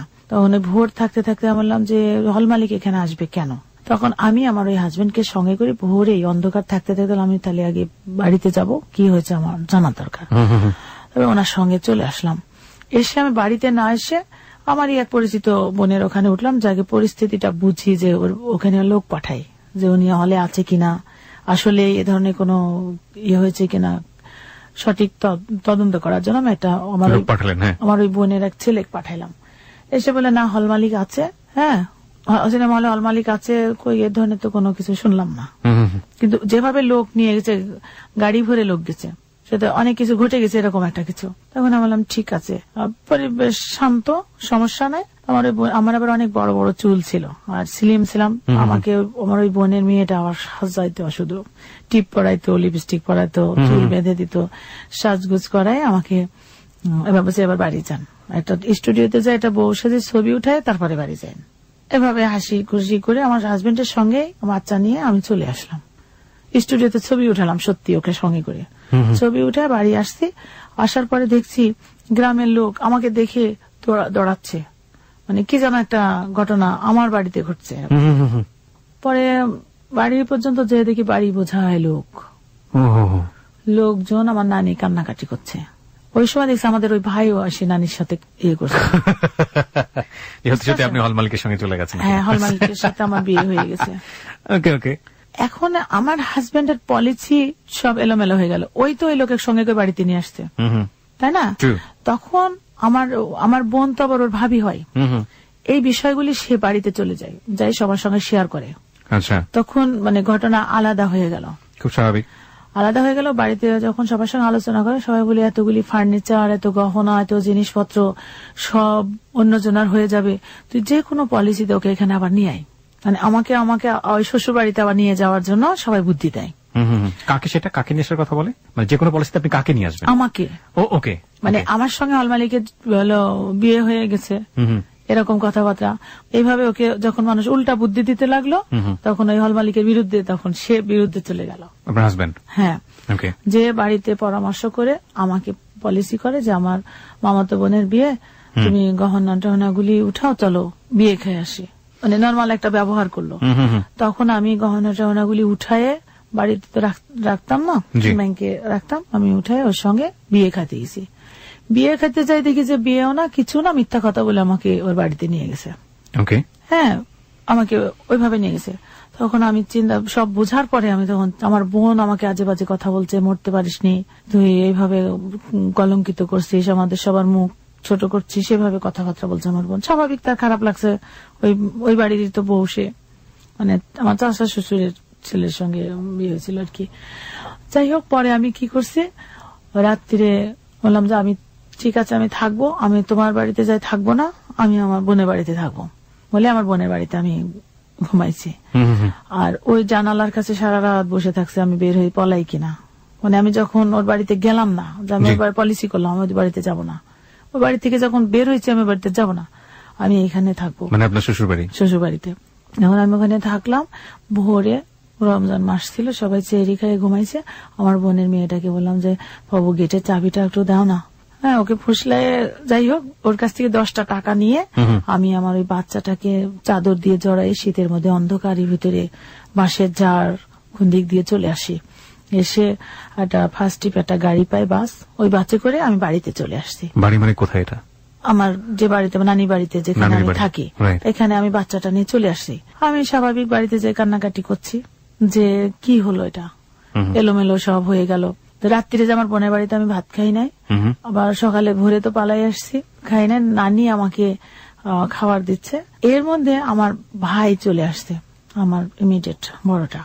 তো ও এসে আমার মামাতো ভাইদের সঙ্গে নিয়ে এসে বলছে তুই কাল কি গেলি, আবার সকাল না হতে চলে আসছিস, কি হয়েছে, সমস্যা কি? তার মানে সকালে উঠে যখন দেখছে আমি পালাইছি, তখন ও আমার কাছে না এসে আমার ওই বাড়িতে আসছে, আমার ভাইয়ের কাছে এসে বুঝাইছে যে আমি হয়তো ওই হল মালিকের সাথে হয়তো আমি চলে টলে। একটা জিনিস বুঝতে পারছি যে সাংসারিক টানাপোড়েন এতটাই জটিল হয়ে গেছে যে আপনার নামে বদনাম ছড়ানোর জন্য সমস্ত চেষ্টা করে যাচ্ছে আপনার হাজবেন্ড, এবং সেটা কখনো হল মালিকের নামে, কখনো আপনার ভাইয়ের নামে, যেখানে আপনার বিন্দুমাত্র কোন ধরনের কোন চিন্তা ভাবনা আপনার জায়গা থেকে ছিল না। আপনি সেটাই বলছেন। হ্যাঁ, বলুন। তারপর তখন আমি বলছি যে ঠিক আছে, তোরা এতদিন চাইছিস আমি ওর সঙ্গে সংসার করব না, ছাড়াই নেওয়ার জন্য অনেক চেষ্টা করছিস, আমি আসি নাই, তোরা আনতে পারিস নাই। আর আজকে আমি বলছি যে আমি ওর সঙ্গে সংসার করব না, তোরা আমাকে সংসার করাতে পারবি না। কারণ একটা স্বামী বেঁচে থাকতে সংসার করছে, সে অবস্থায় যদি পরপুরুষ ঘরে এসে বসে থাকে, এই জন্য দায়ী কে? এই জন্য দায়ী তো সে তো নিয়ে আসছে। আর আমি নিষেধ করার কারণে আমার সঙ্গে আর একটা কলঙ্ক জুড়াই দিছে, জটিলতা। অতএব তার নিজস্ব কোনো কিছুই নাই, যে পরের কথায় উঠে বসে। হ্যাঁ, আমাকে বলে আমি তো জানি তুমি ভালো, লোকে যে বলে, মানে লোকে বলে সেজন্য সে আমাকে অত্যাচার করে, মারধর করে, কিন্তু সে জানে না, সে কখনো দেখেনি আমি ভালো কি খারাপ, এরকম সে জানে না, লোকের কথায় সে চলে। এক পর্যায়ে তার মানে আমাকে আমার ভাইরা কোনোভাবেই থাকতে দিল না, চল তোকে ওখানে নিয়ে যাবো, তাহলে আমি ওকে ডিভোর্স দিব, আমি থাকবো না, আমার যা আছে তো আমার তোদের পালা লাগবে না, আমার মতো আমি চলতে পারবো। আমার বাপ মানাইতে কি হয়েছে, আমি আমার মতো চলতে পারবো, তোদের ঘাড়ের বোঝা হবো না। ও নিয়ে গেছিল একরকমের পলিসি করে, সেটা একরকম ছিল, কিন্তু আমি পালাই আসছি। আসার পরে যদি তোমরা আমাকে রেখে আসো তাহলে আমি ছোট হয়ে যাব, যে তোর ভাইরা রাখেনি আবার রেখে গেছে, তাহলে আমি ছোট হয়ে যাচ্ছি। পরে বললো ডিভোর্স, ওখানে যাই ডিভোর্স করাই নিয়ে আসবো নি, তাহলে ওকে এখানে আসতে বল। না, ওখানে দুলা ভাই আছে, বোন আছে, যাই ওখানে একটা ব্যবস্থা করব। আমি কিন্তু গাড়ির ভিতরে জিদ করে আবার গেলাম, যে শাড়ি পরে গেছিলাম ওই শাড়ি পরে আবার ওইভাবেই আবার গেলাম না খেয়ে। তা আমি গেলাম গাড়ির ভিতর, বলছি আমার ভাইকে যে তুই আমাকে যদি রেখে আসিস, তো এবার তো বাড়িতে আসছিলাম, এরপরে কিন্তু বাড়িতে আসবো না, আমার কতদিন তালা বন্ধ করে রাখবে, আমার চুল পাইকে যাবে, দাঁত পড়ে যাবে, আমি যেদিন সুযোগ পাবো সেদিন ওখান থেকে পালাবো, আমি ওর সাথে সংসার করবো না। আপনার মনের মধ্যে সংকল্প তৈরি হয়ে গেছে? হ্যাঁ, আমি ওর সাথে কোনোভাবেই সংসার করবো না, আমি লোকের বাড়ি কাজ করে খাওয়া প্রয়োজন হলে, তাও আমি ওর সাথে সংসার করবো না। তার মানে ঠিক আছে, রেখে আসবো না, নিয়ে আসবো, এসব বলি, নিয়ে যে সব চেঞ্জ, যাওয়ার পরেই সব চেঞ্জ। মানে ও এসব বলে গেছে ওদেরকে যে আপনার নিয়ে আসেন, আমার ভাই নিয়ে গেছে, নিয়ে যায় ধাক্কা মেরে আমার বোনের বাড়ির দরজা আগে ওখানে ফেলে দিয়ে আসলো, কোনো কথা নাই। আমার বোন চুল ধরে মার শুরু করে দিল। তখন আমার বোনকে আমি বললাম আমি এই তোদের বাড়ি থাকবো না, আমি থাকলে ওর বাড়িতেই যাই থাকবো। মানে আপনার জামার বাড়িতেই থাকবে? হ্যাঁ। তারপরে আমি ওই বাড়িতে, আমার শাশুড়ি এসে নিয়ে গেল, ওই বাড়িতে থাকলাম, কিন্তু আমাকে তালা বন্ধ করে রাখে, বের হতে দেয় না। আমার শাশুড়ি চুরি করে খাবার দিয়ে আসে, এমনকি বাথরুমে গেলেও চোরকে যেমন ধরে নিয়ে যে দাঁড়াই থাকে দড়ি দিয়ে বেঁধে, ওইভাবে সে আলাদাভাবে দাঁড়ায় থাকতো, বসে থাকতো আমি যখন টয়লেটে যাইতাম। মানে আপনার স্বামী এভাবে আপনাকে পাহারা দিত। এক সময় আমাকে কি করে, ওই পা কেটে দেয়, পায়ের রক কেটে যায়, রক্তাক্ত হয়ে যায়, মানে এখানে দাঁড়াইলে রক্ত যায়, দূরে যায়, ছুটে পড়তো, মারতে মারতে এই অবস্থা করার পর আমার শাশুড়ি ওই বেটনোভিট মলম নিয়ে এসে দেয়, মুখটা কোন রকম বন্ধ হয়ে যায় বেঁধে রাখা, কিন্তু ভিতরে ইনফেকশন হয়ে আমার সেপটিক হয়ে যায়, অবস্থা খুবই করুণ। আমি পলিসি করলাম যে আমাকে তো তালা বন্ধ করে রাখছে, এই যে এইগুলি করছে, তা আমার তো একটা বিকল্প ব্যবস্থা করতে হবে। সেই সময় বলে তোর রূপ দেখি লোক ভুলে যায়, তোর এই রূপ আমি নষ্ট করে দেব, তুই আমার কাছ থেকে চলে যাবি, যাই অন্য জায়গায় সংসার করবি, এটা আমি হতে দিব না। বলে অ্যাসিড নিয়ে আসে, কখন আমি জানি না, অ্যাসিড নিয়ে এসে ঘরে রেখে দিছিল। রাখার পরে ওইভাবে বলছে, মানে একদম মানে সিনেমার যেমন ভিলেনগুলি যেভাবে বলে ওইভাবে আমাকে বলছে, ওইভাবে বলছে, আর অ্যাসিড নিয়ে আমার মুখে মারি দেবে, ঢালবে। তখন আমি চিৎকার করে, সন্ধ্যাবেলা আজান পরে আমার শাশুড়ি নামাজে বসছে, ওই সময় চিল্লাতে শুরু করছি যে আমাকে অ্যাসিড মারি ইয়ে করছে। তখন আমার শাশুড়ি নামাজের থেকে উঠে এসে ছেলের পা জড়াই ধরে, নিজের ছেলের পা জড়াই ধরে, যে তুই ওকে আর এত শাস্তি দিসনি, তোর ও এতিম মানুষ, পাপ মানায়, আল্লাহ নারাজ হবে, তোর ভালো না লাগলে তুই ওকে ছাড়ি দে, চলে যাক, যেদিক সেদিক চলে যাক, তাহলে তুই এই কাজটা করিসনি। আমার শাশুড়ি যখন এভাবে ছেলের পা জড়াই ধরলো, বাধ্য হয়ে তখন সে থেমে গেল। আমি চিন্তা করলাম যে এভাবে যদি আমি জিদ করতে থাকি তাহলে আমাকে তালাবন্ধ অবস্থায় থাকতে হবে, কতদিন থাকবো। তাহলে আমি পলিসি করলাম যে ওদের সঙ্গে মিল দিয়ে চলি, ওদের সঙ্গে মিল দিয়ে চলে একটা পর্যায়ে স্বাভাবিক হয়ে যাবে, তখন আমি পালাই যাব। মানে খুব পরিকল্পিত হবে এখান থেকে বের হতে হবে, আপনাকে বের হতে হবে। এর মধ্যে আমার ভাইরা করছে কি, আমাকে ওখানে রেখে এসে আমার যে জিনিসপত্র ছিল, আমার সংসারের যত জিনিসপত্র ছিল সব গাড়ি বোঝাই করে ওদের কাছে পাঠাই দেয়। মানে যা করবো ওখানে গিয়ে করো, এখানে কিছু হবে না। না, মানে আমাকে দিয়ে আসলো ঠিক আছে, তারপর আমাকে দিয়ে এসে বলে আসছে যে ও যদি বাড়াবাড়ি করে তুমি মারি ফেলো, পেলে রশি দিয়ে টাঙাই রাখো, আমরা কেউ তোমার নামে কেস করবো না, কিছু বলবো না। এটাতে আরো মানে ভাইরা তো রাগ করে বলছে, কিন্তু সে পাওয়ারটা বেশি পেয়ে গেছিল, যে তো কেউ নাই, আমি যা করব তাই। কিন্তু আমার শাশুড়ি, ভাসুর, এরা আমার দেবর ননদ, এরা আমার ভালোবাসত, আমাকে ভালো ইতে দেখতো। ওরা বলতো যে দুই চোখ যায় চলে যা। যাই হোক, আমি বললাম এখানে আলাদা করে বাড়ি করবো, এই করবো তাই করবো, বুদ্ধি টুদ্ধি দিতে দিতে আস্তে আস্তে তালাও বন্ধ করা, মানে তালা দিয়ে বাইরে যেত না, মানে তালাটা খুলতে পারলেন? হ্যাঁ, তালাটা খুলতে পারলাম। তারপরে আমি যখন স্বাভাবিক পরিস্থিতি, যখন কিছুটা স্বাভাবিক হয়ে আসে, তখন আমার তো টার্গেট আছে, আমি চলে যাব। আমি এখানে কোথায় যাবেন কোনো প্ল্যান নাই, কিন্তু আপনি বের হয়ে যাবেন। আমাকে বের হতে হবে। এর আগে আমার যখন বাচ্চা মারা যায়, যাওয়ার পরে আমি অ্যাবনর্মাল হয়ে যাই। বাচ্চার কথা মনে উঠলে আমি ওয়ালের সঙ্গে মাথা ঠুকতাম। আচ্ছা আচ্ছা। ওই এমন অবস্থায় আমার চোখের একটা সমস্যা হয়ে যায়। রাজশাহীতে ডাক্তার সালাউদ্দিন ছিলেন, ওনার ওখানে আমি ট্রিটমেন্ট করতে গেছিলাম। তো একজন মহিলা ডাক্তার ছিলেন, ডাক্তার খোদেজা নামের, ওনার সঙ্গে আমার একটু পরিচয় হয়। তখন উনি বলছিল যে তোমার যদি তেমন কোনো সমস্যা হয় কখনো, তাহলে আমার কাছে চলে আসে। উনি ওনার একটা কার্ড দিছিল আমাকে। আচ্ছা আচ্ছা। তো আপনি কার্ডটাকেই মনে প্রাণে মনে করেছেন যে ওখানে গেলে হয়তো আপনি কিছু একটা পাবেন। আচ্ছা। এরপরে কি করলাম, পাশের বাড়ি এক মহিলাকে ডেকে আমার যে আলমারিতে শাড়ি টাড়ি ছিল, এইগুলি সুতার কাপড়গুলি কাঁথা পাড়ার নাম করে সব ভাঁজ করে করে কাঁথা পাড়লাম, বুদ্ধি খাটালাম, দিয়ে সেলাই করতে দিছি অন্যের বাড়িতে। অনেকগুলি কাপড় আমি বের করে করে এভাবে দিয়ে দিছি এবং গহনা দিয়ে দিছি। ওই মহিলাকে আমাকে সাহায্য করবে পালাতে, মানে ওর কাছে প্ল্যানগুলো আপনি শেয়ার করতেন? হ্যাঁ। আর ছোট বাচ্চা, তখন এই বাচ্চাটা নিউমোনিয়া হওয়ার পরে উনি তো শুধু অসুস্থই হয়, যে আমার যে অশ্রু। তো আমি এই বাচ্চা ফেলে রেখে কোথায় যাব, কিভাবে এই করবো, তো ওকে সঙ্গে নিতে হবে। এক পর্যায়ে যেদিন কি আমি বের হয়ে যাব, সেদিন কি আমি পলিসি করলাম, বাজারে পাঠাইলাম। ওরা ওই এলাকার ভ্যান গাড়ি চলে, টাপাওয়ালা ভ্যান, রিক্সা না, ওইটাতে করে আমাকে চরে সেই আবেদের ঘাট বলে সেখানে আমাকে রেখে আসবে, ট্রলারে আমি ওই পারে পার হব। এমন একটা পর্যায়ে যে উনি বাজারে গেছে, এই সময় যারা আমাকে পার করে দিয়ে আসবে তারা আমার বোনকে বলে দিছে যে সে পালাই যাচ্ছে। এমন সময় আমি ধরাটা খাইছি, আর 10-15 মিনিট হলে কিন্তু আমি চলে যাই। এরপরে ও এসে শুরু করলো আমাকে আবার মারধর, যে তুই এই জন্য আমার সঙ্গে নাটক করছিস, পলিসি করছিস, তুই অমুকের সাথে চলে যাবি, সেই জন্য। মানে ওদের ধারণা আমি হল মালিকের সঙ্গে চলে যাবো, পালাই যাবো। তখন আবার নতুন ভাবে মারি আমাকে ঘরের ভিতরে আবার আটকাইছে, ঘরের ভিতর দিয়ে ছিকল উঠাই দিছে। তালা আনতে গেছে আমার বোনের কাছে। এই সুযোগে দরজার ফাঁক দিয়ে দেখি আমার ওর এক ভাবি বাড়ির ভিতরে আসছে। তো আমি দরজা দিয়ে বলছি যে মেজাপা আমার দরজাটা একটু খুলে দেন। তো ওরা কিন্তু এগুলি জানে না যে এই ঘটনাগুলি ঘটছে। উনি শিকল খুলে দিছে, আর আমি ঘর থেকে বের হয়ে গেছি বাচ্চাটা কোলে নিয়ে। আর ও গেটের কাছে সে ধরে ফেলছে, পালাতে পারি নাই। তখন আমাকে উঠানে, মানে আমি দৌড়াচ্ছি আর আমার পিছনে পিছনে দৌড়াই বেড়াচ্ছে, বাচ্চা কোলে নিয়ে আমি দৌড়াচ্ছি। এইভাবে এক পর্যায়ে আমাকে এই জায়গায় ঘুষি মারার পরে আমি সেন্সলেস হয়ে যাই। চোখের উপরে কাটাটা ওইটা? হ্যাঁ। জ্ঞান যখন ফিরে তখন দেখি আমার শাশুড়ি আমাকে নিয়ে কাঁদছে, আর চারিদিকে লোক আর লোক। ওর চাচাতো ভাবিটা আশেপাশের লোকজন এত বাজে বাজে কথা বলছে আমাকে, যে তোক ছাড়িয়ে অমুকের কাছে চলে যাবে, মানে নোংরা নোংরা গ্রামে যে কথাবার্তা হয়। তখন আমি জিদ্দে মানে ওইসব কথা শোনার পর আমি তো ফেসে গেলাম, জি। ওই সময় তো আমি ধরা খেয়ে গেলাম। আমার এখন আমি সত্য বললেও সেটা কেউ বিশ্বাস করবে না। রাইট আগে কিন্তু সবাই আমাকে বিশ্বাস করছে, রাইট কিন্তু ওই সময়টা কিন্তু আমাকে আর বিশ্বাস করবে না, তাহলে পালাই যাচ্ছিল কেন? Right true.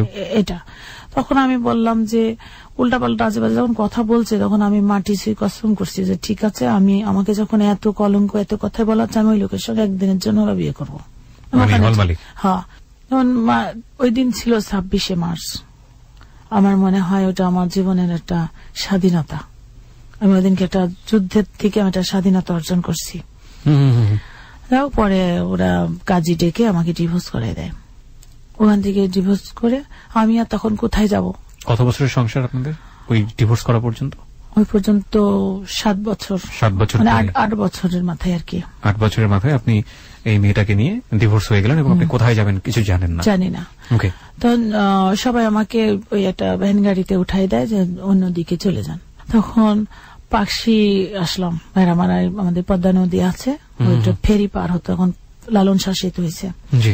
তো ফেরি পার হয়ে অনেকখানি রাস্তা হেঁটে আসতে হয়। আমি বাচ্চাটাকে কোলে নিয়ে হাঁটতে আর পাচ্ছি না, পায়ে রক্ত ঝরছে, ওই ধুলাতে জুতার মতো হয়ে আসছে পায়ের সঙ্গে, ধুলা জড়ায়ে।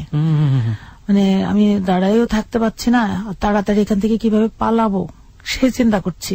পরে যাই হোক একবার যাই উপরে যে একটা টেম্পো পেলাম, উঠে গেলাম কোথায়, আমার ওই যে মামা বলে রাখতাম, ওই হল মালিককে সাহায্য করতো, আমার বাড়িতে কখন কে আসছে না আসছে খোঁজ খবরগুলি দিত। ওই মামার ছেলের বাড়ি আবার হচ্ছে ঈশ্বর দিতে, ওদের ওখানে যেয়ে উঠলাম। যাই হোক ওখানে যাই উঠলাম, ওঠার পরে ওই মামা, আমার ওই মামার তো ভাইটা আমাকে রেখে চলে আসে আবার এই পারে। আসে হয়তো মামার সঙ্গে আলাপ আলোচনা করে হল মালিকের সাথে আলাপ করে হল মালিককে নিয়ে চলে যাই সেই ওদের বাড়িতে। তখন উনি আমাকে বলতো, তখন তো আমি বিধ্বস্ত অবস্থা, শারীরিক অবস্থা খুবই খারাপ, তারপরে অত্যাচারিত হয়ে আসছি। আমি কি ডিসিশন নিব ওই সময় আমি বুঝতে পারি নাই। তখন মামা বুঝাচ্ছে, সবাই বুঝাচ্ছে আমাকে যে তুমি, আর হল মালিক নিজে যায় আমাকে বলছে যে ডাক্তার নিয়ে গেছে, ওষুধ নিয়ে গেছে, ফলমূল নিয়ে গেছে আমার জন্য, সুযোগটা সে কাজে লাগেছে। তখন মামা উনি বলছে যে তোর আব্বা আমার জন্মদাতা পিতা না হলে কর্মদাতা পিতা, হ্যাঁ, আমার জন্য যখন তোর জীবন এরকম নষ্টই হয়ে গেছে তখন তোর দায়িত্ব আমি নিতে চাই। সবাই বুঝাইলো যে কি করবা, তাছাড়া উপায় নাই। কিন্তু ওনাকে আমি জীবনেও দেখতে পারি না, মদখোর, মানে বলবো কি, আমি একেবারে অপছন্দের একটা মানুষ ছিল, তাকে মেনে নেওয়া সম্ভব না। কিন্তু আমি ওই সময় কিভাবে হুমচিকেল ভাবে ডিসিশনটা নিলাম, নিরুপায় হয়ে। তখন আমি শুধু বললাম আমার এই বাচ্চাটার জন্য আপনার সঙ্গে আমার এই হয়তো এটা মেনে নিচ্ছি, কিন্তু এই বাচ্চাকে যদি কখনো কোনোদিন অবহেলা করেন আমি কিন্তু মানব না। আর আমাকে লেখাপড়া করতে হবে, এই সুযোগটুকু দিতে হবে। এটা বলে আমি রাজি হলাম। তখন কাজী ডেকে নিয়ে এসে, ওখান থেকে তো ডিভোর্স করে আসছি, ব্যাক ডেট দিয়ে ডিভোর্স দেওয়া হয়েছে, এই ব্যাক ডেট দিয়ে আবার হচ্ছে বিয়ে করা হলো, বিয়ে দিল। মানে ওই মোমেন্টেই আসলে জিনিসটা করা হলো। করে উনি চলে আসলো, উনি ওখানে থাকলো না। আচ্ছা, এই যে ভদ্রলোককে বিয়ে করলেন, ওনার কোনো বউ সংসার ছিল না? হ্যাঁ, ওনার ছেলে আমার সঙ্গীকার, ওনার মেয়ে ছেলে আমার সঙ্গে। উনি ওই সম্পর্কে ছিলেন ততদিন নাকি উনি ডিভোর্স হয়ে গিয়েছিলেন? না, সংসার করতে। মানে ওনার সেকেন্ড ওয়াইফ হলেন আপনি? হ্যাঁ। ওকে। তো ওনারা যখন, ওরা কি ব্যাপারটা জানাশোনা ছিল ওদের যে আপনাকে বিয়ে করছে বা? হ্যাঁ, এটা একটা আলোড়ন সৃষ্টি হয়ে গেছে।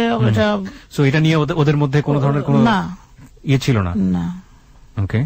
তো ঘটনা ঘটে গেছে, আর কোন ডিসিশন আর পারলাম না, যা করতে যাচ্ছি সব জায়গায় শুধু হেরে যাচ্ছি। পরে ওখানে উঠলাম, উনি আমাকে বাসায়, যে বাসা দেখে রাখছিল ওই বাসায় পাঠিয়ে দিল। দেওয়ার পরে ফ্লোরে ঘুমানো, একটা পাটি, একটা তোয়ালে আর একটা পাখা, হাত পাখা, এই হচ্ছে আমার সংসার। ফ্লোরে ঘুমাই, আর পলিথিনে করে আমাকে ভাত কিনে নিয়ে যে হোটেলে থেকে কিনে দিয়ে খাওয়াই। এর মধ্যে দিয়ে অনেক কষ্ট, অনেক দুঃখ, মার গাল শুরু হয়ে গেল। হ্যাঁ, সে আমাকে রাখার জন্য বিয়ে করেনি, আমার ভাইয়েরা চাকর বলছিল সেই প্রতিশোধ নেওয়ার জন্য। আর আমার রহমত বিশ্বাসের জামাই হবে সেই রকম তার একটা শখ ছিল, যেটার প্রস্তাব সে অনেক আগে দিছিল। এই লাইফটা কতটা মানে ড্রামা হতে পারে, মানে দিস ইজ রিয়েলি আনথিঙ্কেবল। বলুন তারপরে যাই হোক, আমি তো যে আমার তো ব্যাংকে টাকা ছিলই, ওখানে থাকার পরে উনি আমাকে অনেক কষ্ট দিছে। কষ্টের মধ্যে দিয়েও আমি ওই লেখাপড়াটা কিন্তু ছাড়ি নাই। আপনি লেখাপড়া চালিয়ে গেছেন? আমি লেখাপড়া চালিয়ে গেছি। তখন ওই যে আমি ওনার বউ আসে আমাকে নিতে, ওই ওনার বাড়িতে নিয়ে যাবে। আমি বললাম না, আমি ওই বাড়িতে যাব না, আমি আলাদা থাকি, ওটা আপনার স্বামী আপনার বাড়িতে যাবে, যাতে এরকম কোন জিনিস না আসে যে সতীন এরকম না আসে। আর উনি আমার এখানে থাকতো না, উনি থাকতো না, ওই লোকজন পাঠাতো, বাচ্চাদের পাঠাতো আমাকে দেখাশোনা করার জন্য।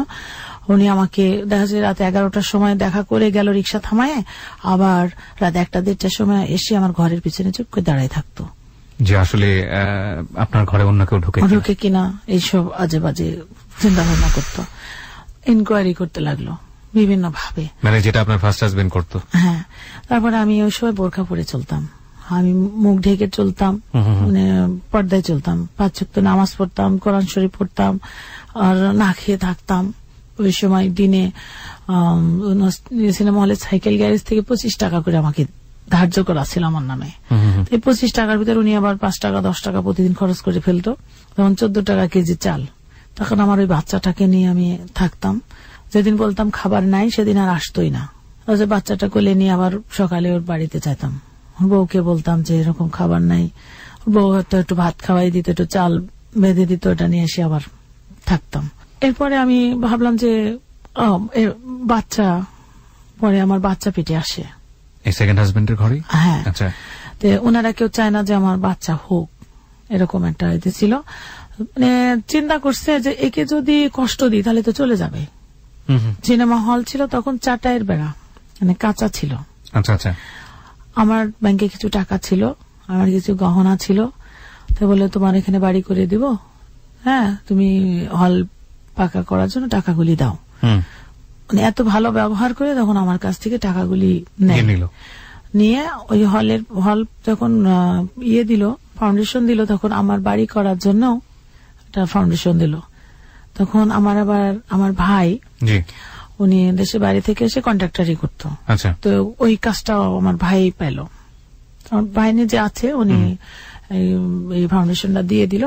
দেওয়ার পরে হঠাৎ করে আমার ভাই হার্ট অ্যাটাক করে মারা গেল।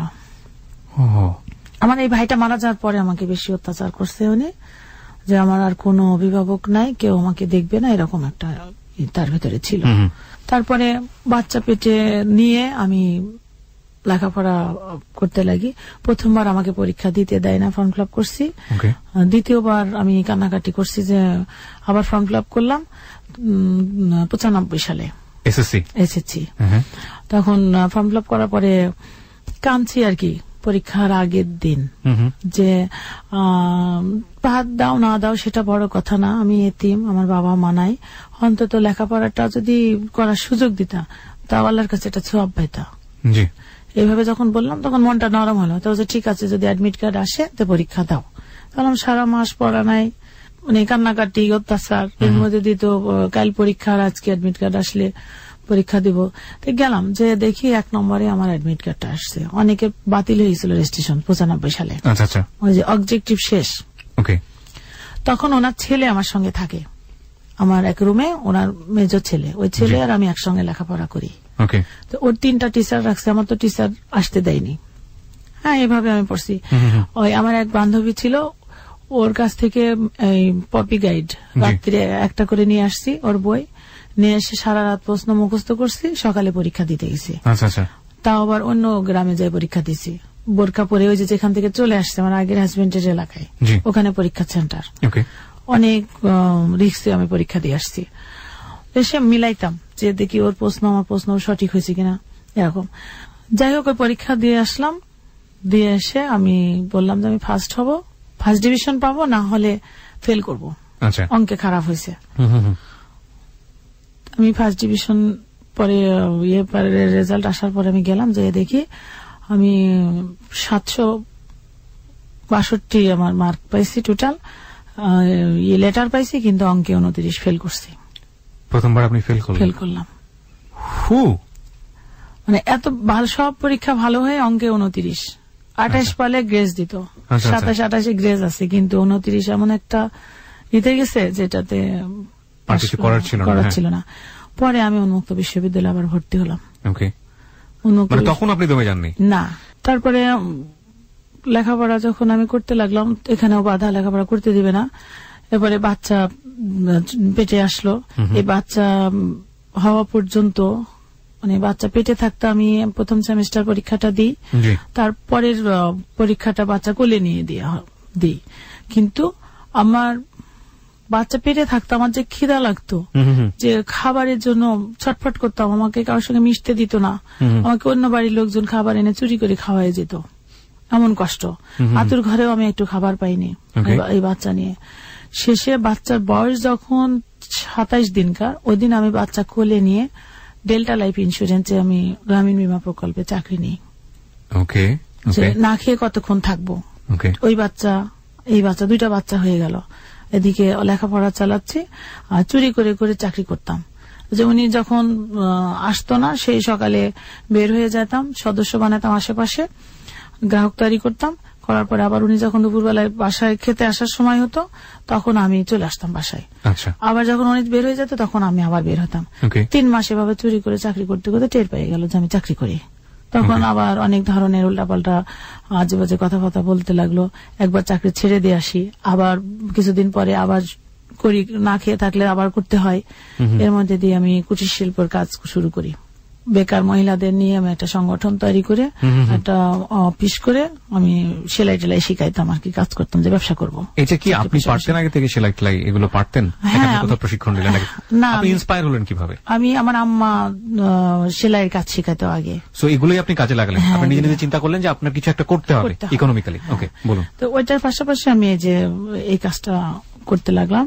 তো যাই হোক, শেষে উনি এমন একটা পর্যায়ে চলে গেল, আমাকে দিনরাত অত্যাচার, গায়ে হাত তুলতো। আপনার সেকেন্ড হাজবেন্ড? হ্যাঁ, উনি মারধর করতো আর বলতো এত শাস্তি দিই, তার পরেও এমন কোন ধরনের কষ্ট নাই যে আমি ওখানে পাই নাই। আচ্ছা, রাত্রি 1টা-1:30টার সময় আমাকে মেরে বের করে দিত বাসার থেকে, যাতে আমি চলে যাই। তখন আমার জিদ ছিল যে আমার বাপের প্রতিশোধ নিতে যায়, আমার ভাইদের প্রতিশোধ নিতে যায়, আমার জীবনটা যেহেতু এভাবে নষ্টই করছে, কষ্ট কত দিতে পারে, হ্যাঁ আমি যাব না, আমি এখানেই থাকবো।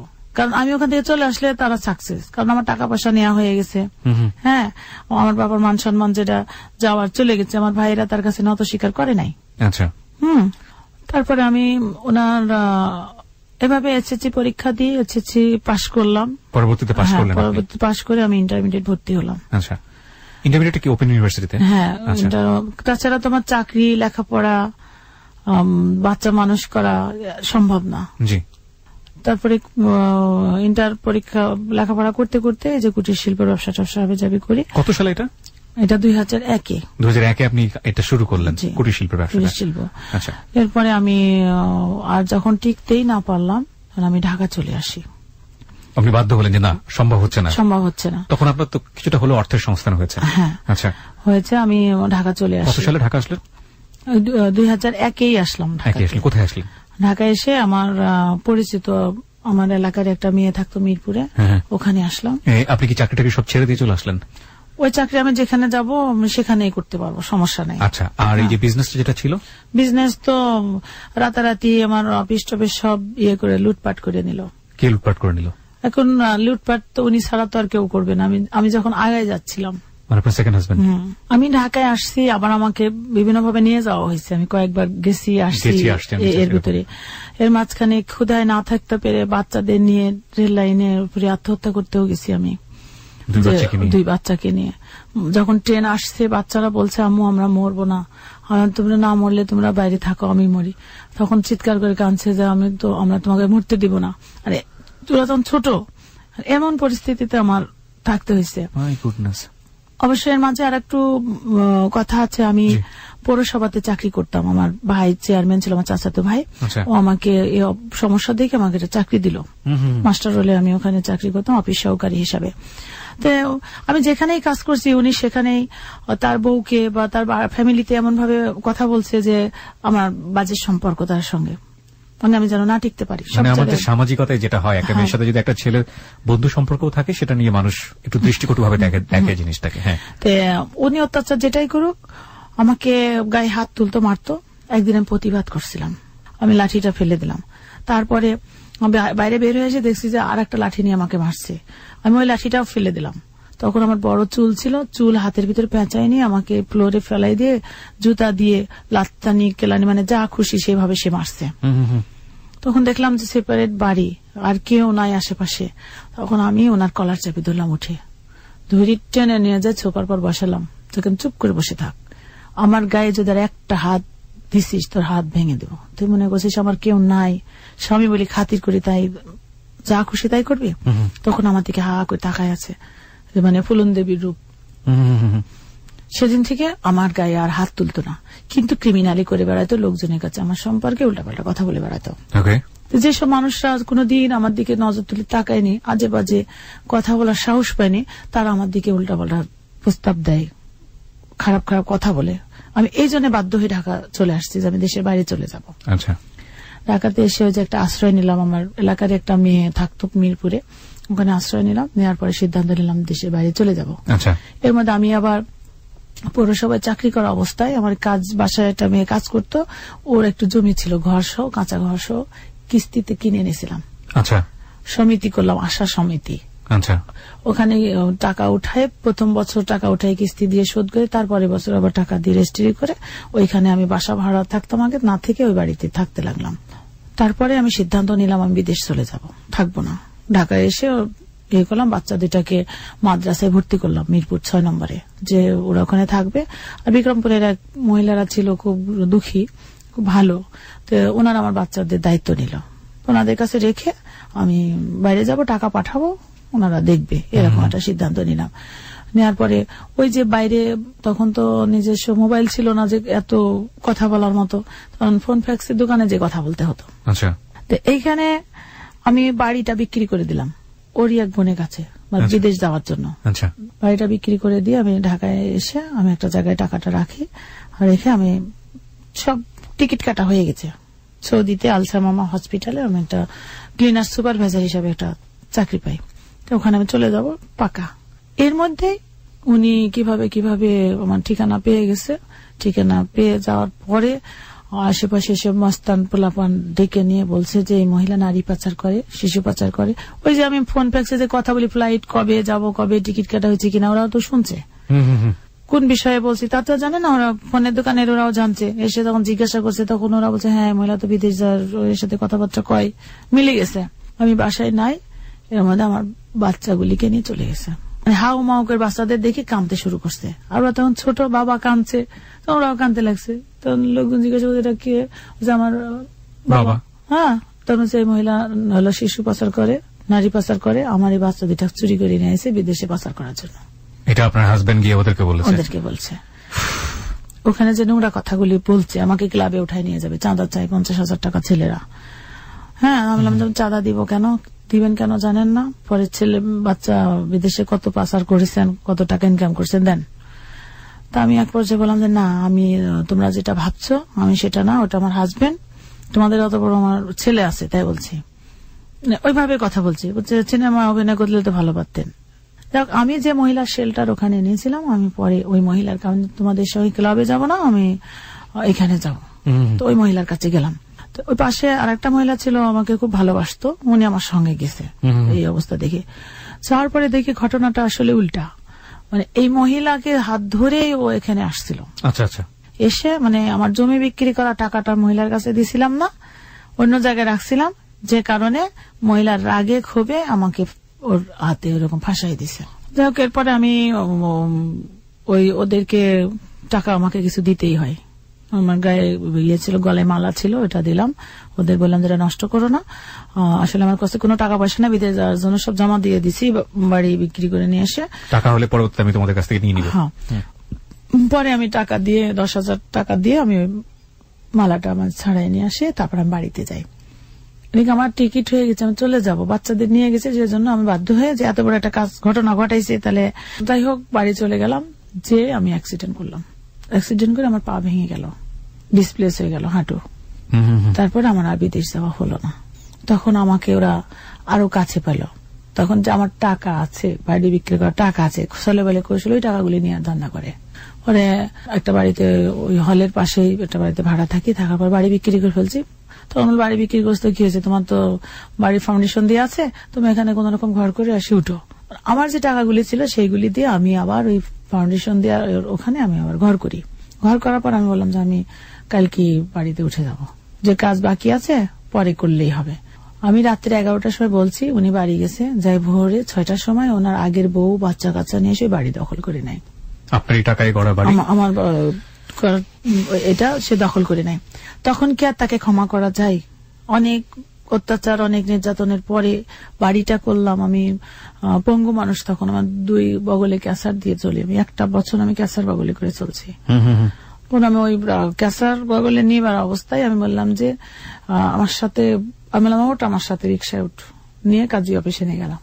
নিজে বললাম এখানে একটা সিগনেচার দে, তাহলে আমি জানবো তুই আমার স্বামী না, তাহলে তোর কোনো কিছুর পর আমার অধিকার থাকবে না, আর আমি কোথায় যাচ্ছি কি করছি আমার পরও তোর অধিকার থাকবে না। আমি তুই চাকরিও করতে দিবি না, নিজেও খাইতে দিবি না, এভাবে কষ্ট দিবি। তো এটা কয়দিন পরে যায় উনি বলছে আমি সাক্ষী নিয়ে আসি, বলে আমি সিগনেচার করে দিচ্ছি। ও দিক না দিক আমি সিগনেচার করে দিই, ডিভোর্স হয়ে যায়। ডিভোর্স দেওয়ার পরে আমি বাসায় চলে আসি। তখন আমাকে নিষেধ করেনি, পরে কিন্তু আবার নেওয়ার জন্য খুব চেয়ারম্যান আমার ভাইটাইকে সবাইকে ধরে। পরে মানে চেয়ারম্যান যখন এসে আমাকে বলে যে যা হয়েছে আপনি সংসার করতে হবে, করেন। বললাম যে না, ছেলেটাকে তুমি হাতে করে নিয়ে আসেনি। আমার বাচ্চা হওয়ার পরে ওর ছেলে মহলের সম্পত্তি সব ওর বোন নামে রেজিস্ট্রি করে দেয়। আপনার বেবি হওয়ার পরে? হ্যাঁ, আমার অংশীদার হয়ে গেল, আমার পুত্র সন্তান হয়েছে, সে কারণে ওই জমি জায়গায় সব ছেড়ে। মানে আপনার অশ্রু ছাড়া পরের সন্তান কি ছেলে ছিল? আচ্ছা, রেজিস্ট্রি করে দেয়। তাহলে তারপরে তো কোনো অধিকার নাই, আমি কর্ম করে খাচ্ছি, আমাকে তো কিছু দিবেও না, আর কর্ম করতে দেয় না। তো বললাম তাহলে ছেলেটার নামে একটা কিছু লিখি দিক, ছেলেটা তো তার।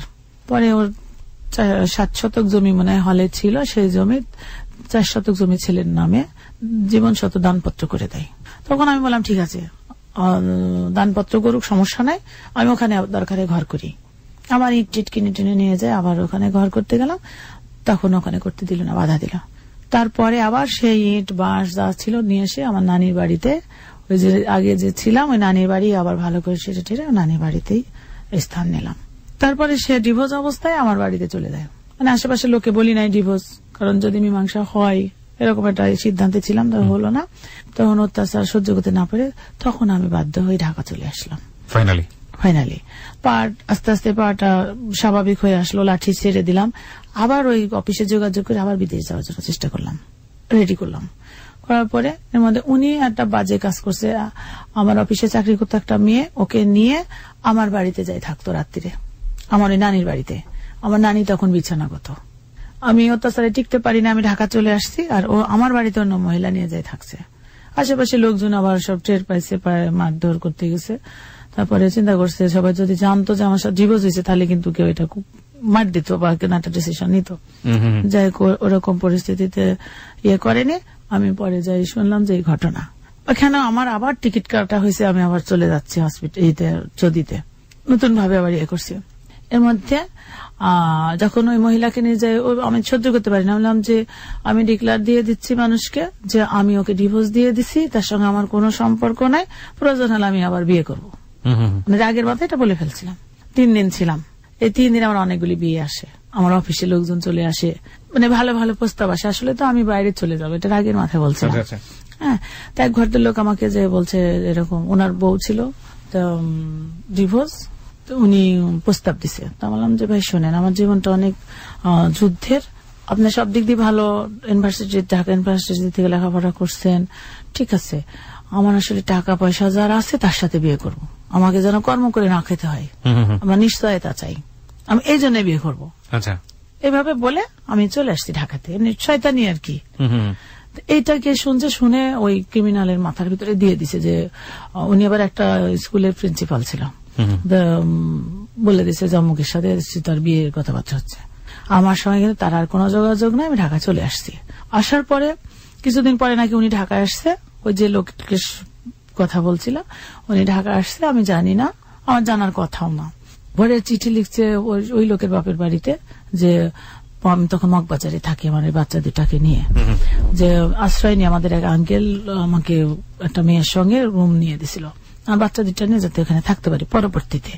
এরপরে কি করছে, ওই লোকের বাড়িতে বলছে যে আপনার ছেলে নারী ঘটিত বিষয়ে মগবাজারে একটা বাড়িতে আটকায় রাখছে, লোকজন বন্দি রাখছে, যদি বাঁচাতে চান এখনই টাকা পয়সা নিয়ে যান, অমুকের মেয়ে এইভাবে বলছে। তখন বাড়িতে একটা আলোড়ন সৃষ্টি হয়ে গেছে, একটা ছেলেকে যদি মারের কথা শুনে করে, তো ওর আবার ভাইয়ের কাছে আবার ওর মেজো ভাই ফোন করে বলে, তো বলছে না ভাই তো আমার কাছে, সে জ্বর আসছে অসুস্থ হয়েছে তাই আমার কাছে, মিথ্যা একটা ছড়ায়।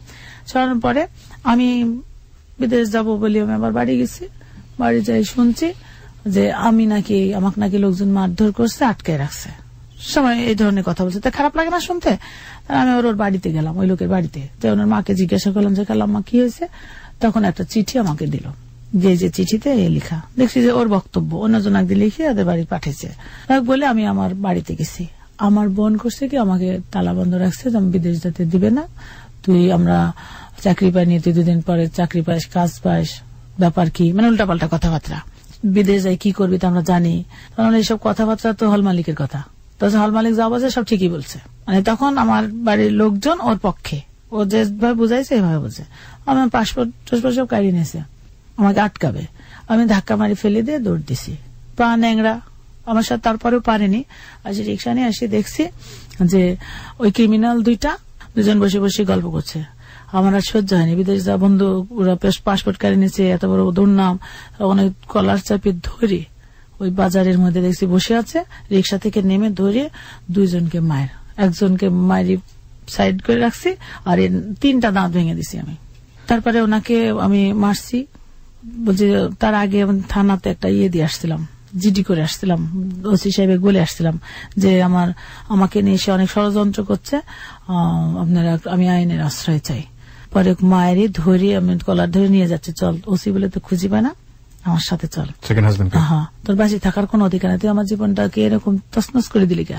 ওখানকার সংসার ভাঙার মূলে সে, আবার এই লোকের নিয়ে কথাবার্তা বলছে সে, এই এক ব্যক্তি এতগুলি ঘটনা ঘটাচ্ছে। পরে থানা নিয়ে যেতে সে পালাই যায় আমার হাতের ভিতর থেকে, শার্ট আমার হাতেই আছে, মাথাটা বের করে খাটো মানুষ ধরে দিছে। ওই অবস্থায় এসে ওই লোক যে আমাকে প্রস্তাব দিছিল বিয়ের, যাকে নিয়ে এইসব কথাবার্তা হচ্ছে, উনি বসেছিল ওইতে চার একটা দোকানে, ওকে মারার একটু আগে এসে দেখছি উনি বসে আছে। তাহলে ওনাকে আমি ডাকালাম, রিক্সা লাগবে, ওনাকে ডাক। তখন আমি তো আর এক ফুলন দেবী হয়ে গেছি। ওনাকে ডেকে আমি বলছি যে আপনি বিয়ে করতে চাচ্ছিলেন, বিয়ে করবেন? তখন উনি বলছে আপনি যে আমাকে বিয়ে করবেন না, আমার টাকা নাই। তা বললাম যে টাকা নাই, ঠিক আছে, আপনি ডাল ভাত নুন ভাত তো খাওয়াইতে পারবেন? তা পারবো। তাহলে আমি বিয়ে করে আপনার বাড়িতে উঠাতে পারবেন? তো বলছে পারবো। দেখেন কিন্তু আপনার সঙ্গে কিন্তু আমি পীড়িত করিনি যে আপনাকে আবার বিয়ে করে জায়গায় জায়গায় দৌড়া বেড়াতে হবে, আর আপনার সব জানি শুনিয়ে করছেন। যাক, ওইভাবে ওর বন্ধু টন্ধু মিলে থানায় আসলাম, এসে আমি ওসি সাহেবকে বললাম, সবাইকে বললাম, ওই আর একটা ঘটনা আমি ঘটাই ফেললাম ওই জায়গাটা। আরেকটা বিয়ে করলেন? হ্যাঁ, তৃতীয় বিয়েটা। হ্যাঁ, ওকে, অদ্ভুত একটা চেইন। প্রথম হাজবেন্ডের কাছ থেকে বাঁচার জন্য তৃতীয় বিয়ে, দ্বিতীয় হাজবেন্ডের কাছ থেকে বাঁচার জন্য তার আরেকটা বিয়ে করতে হচ্ছে। এবং এটা কেন করতে হচ্ছে? সামাজিকভাবে একটা মেয়ের একটা ছেলের কাছে জায়গা ছাড়া কোন একটা মানুষ সহজভাবে সেটা নিতে চায় না, সবারই একটা অ্যাডভান্টেজ নিতে চায়, এবং সেটা থেকে বাঁচার জন্য সে একটার পর একটা স্কিপ করে যাচ্ছে। দিস ইজ ভেরি ইন্টারেস্টিং, এবং এটা ইন্টারেস্টিং হলো this is hard reality of our society, এবং এটাকে অস্বীকার করার কোনো উপায় নেই। বলুন তারপর। তখন ওনাকে নিয়ে আমি আবার ঢাকা চলে আসলাম, আমার বিদেশ যাওয়া আর হলো না। ওনাকে নিয়ে আমি চিন্তা করলাম যে লেখাপড়া জানি ভালো, তাকে ভালো একটা পজিশন দিই, চাকরি, তার মেধা আছে এবং খুব ভালো মনের একটা মানুষ, যার সঙ্গে আমার বিয়ে হলো, আমার সঙ্গে বন্ধুত্বপূর্ণ সম্পর্ক। সব জানতো আপনার অতীত? হ্যাঁ, আমার অতীত সব জেনেই সেও ডিভোর্স ছিল। হ্যাঁ, এটা করছে, ভালো মনের মানুষ। উনি যদি আমাকে সহযোগিতা করে, একসঙ্গে করে আমরা অনেক কাজ কাম করতে পারবো। পরে উনি চাকরি পেলো, চিটাগাঙে পোস্টিং হলো, বেশ একটা সুখে সংসার আমার তৈরি হয়ে গেল। কিন্তু ইনার ব্রেনের ভিতরে দিয়ে দিল বিভিন্ন ধরনের পুশিং, ফোন করে করে যে আপনার বউ তো খারাপ, এরকম একটা খারাপ মহিলার সাথে আপনি সংসার করেন, মানে উল্টা পাল্টা বলতে বলতে উনি নষ্ট হয়ে গেল। আপনার আগের হাজবেন্ড এটা করলো? হ্যাঁ, জিঘাংসা অনেক বড় একটা খারাপ গুণ, এটা প্রত্যেকটা মানুষেরই কিছু না কিছু আছে। পরে উনি আমাকে কিছু বলতে পারতো না, উনি চলে গেল নেশার জগতে। আর একটা জীবন আমার শুরু হয়ে গেল নেশা। তো চাকরিটা ধরে রাখতে পারলো না।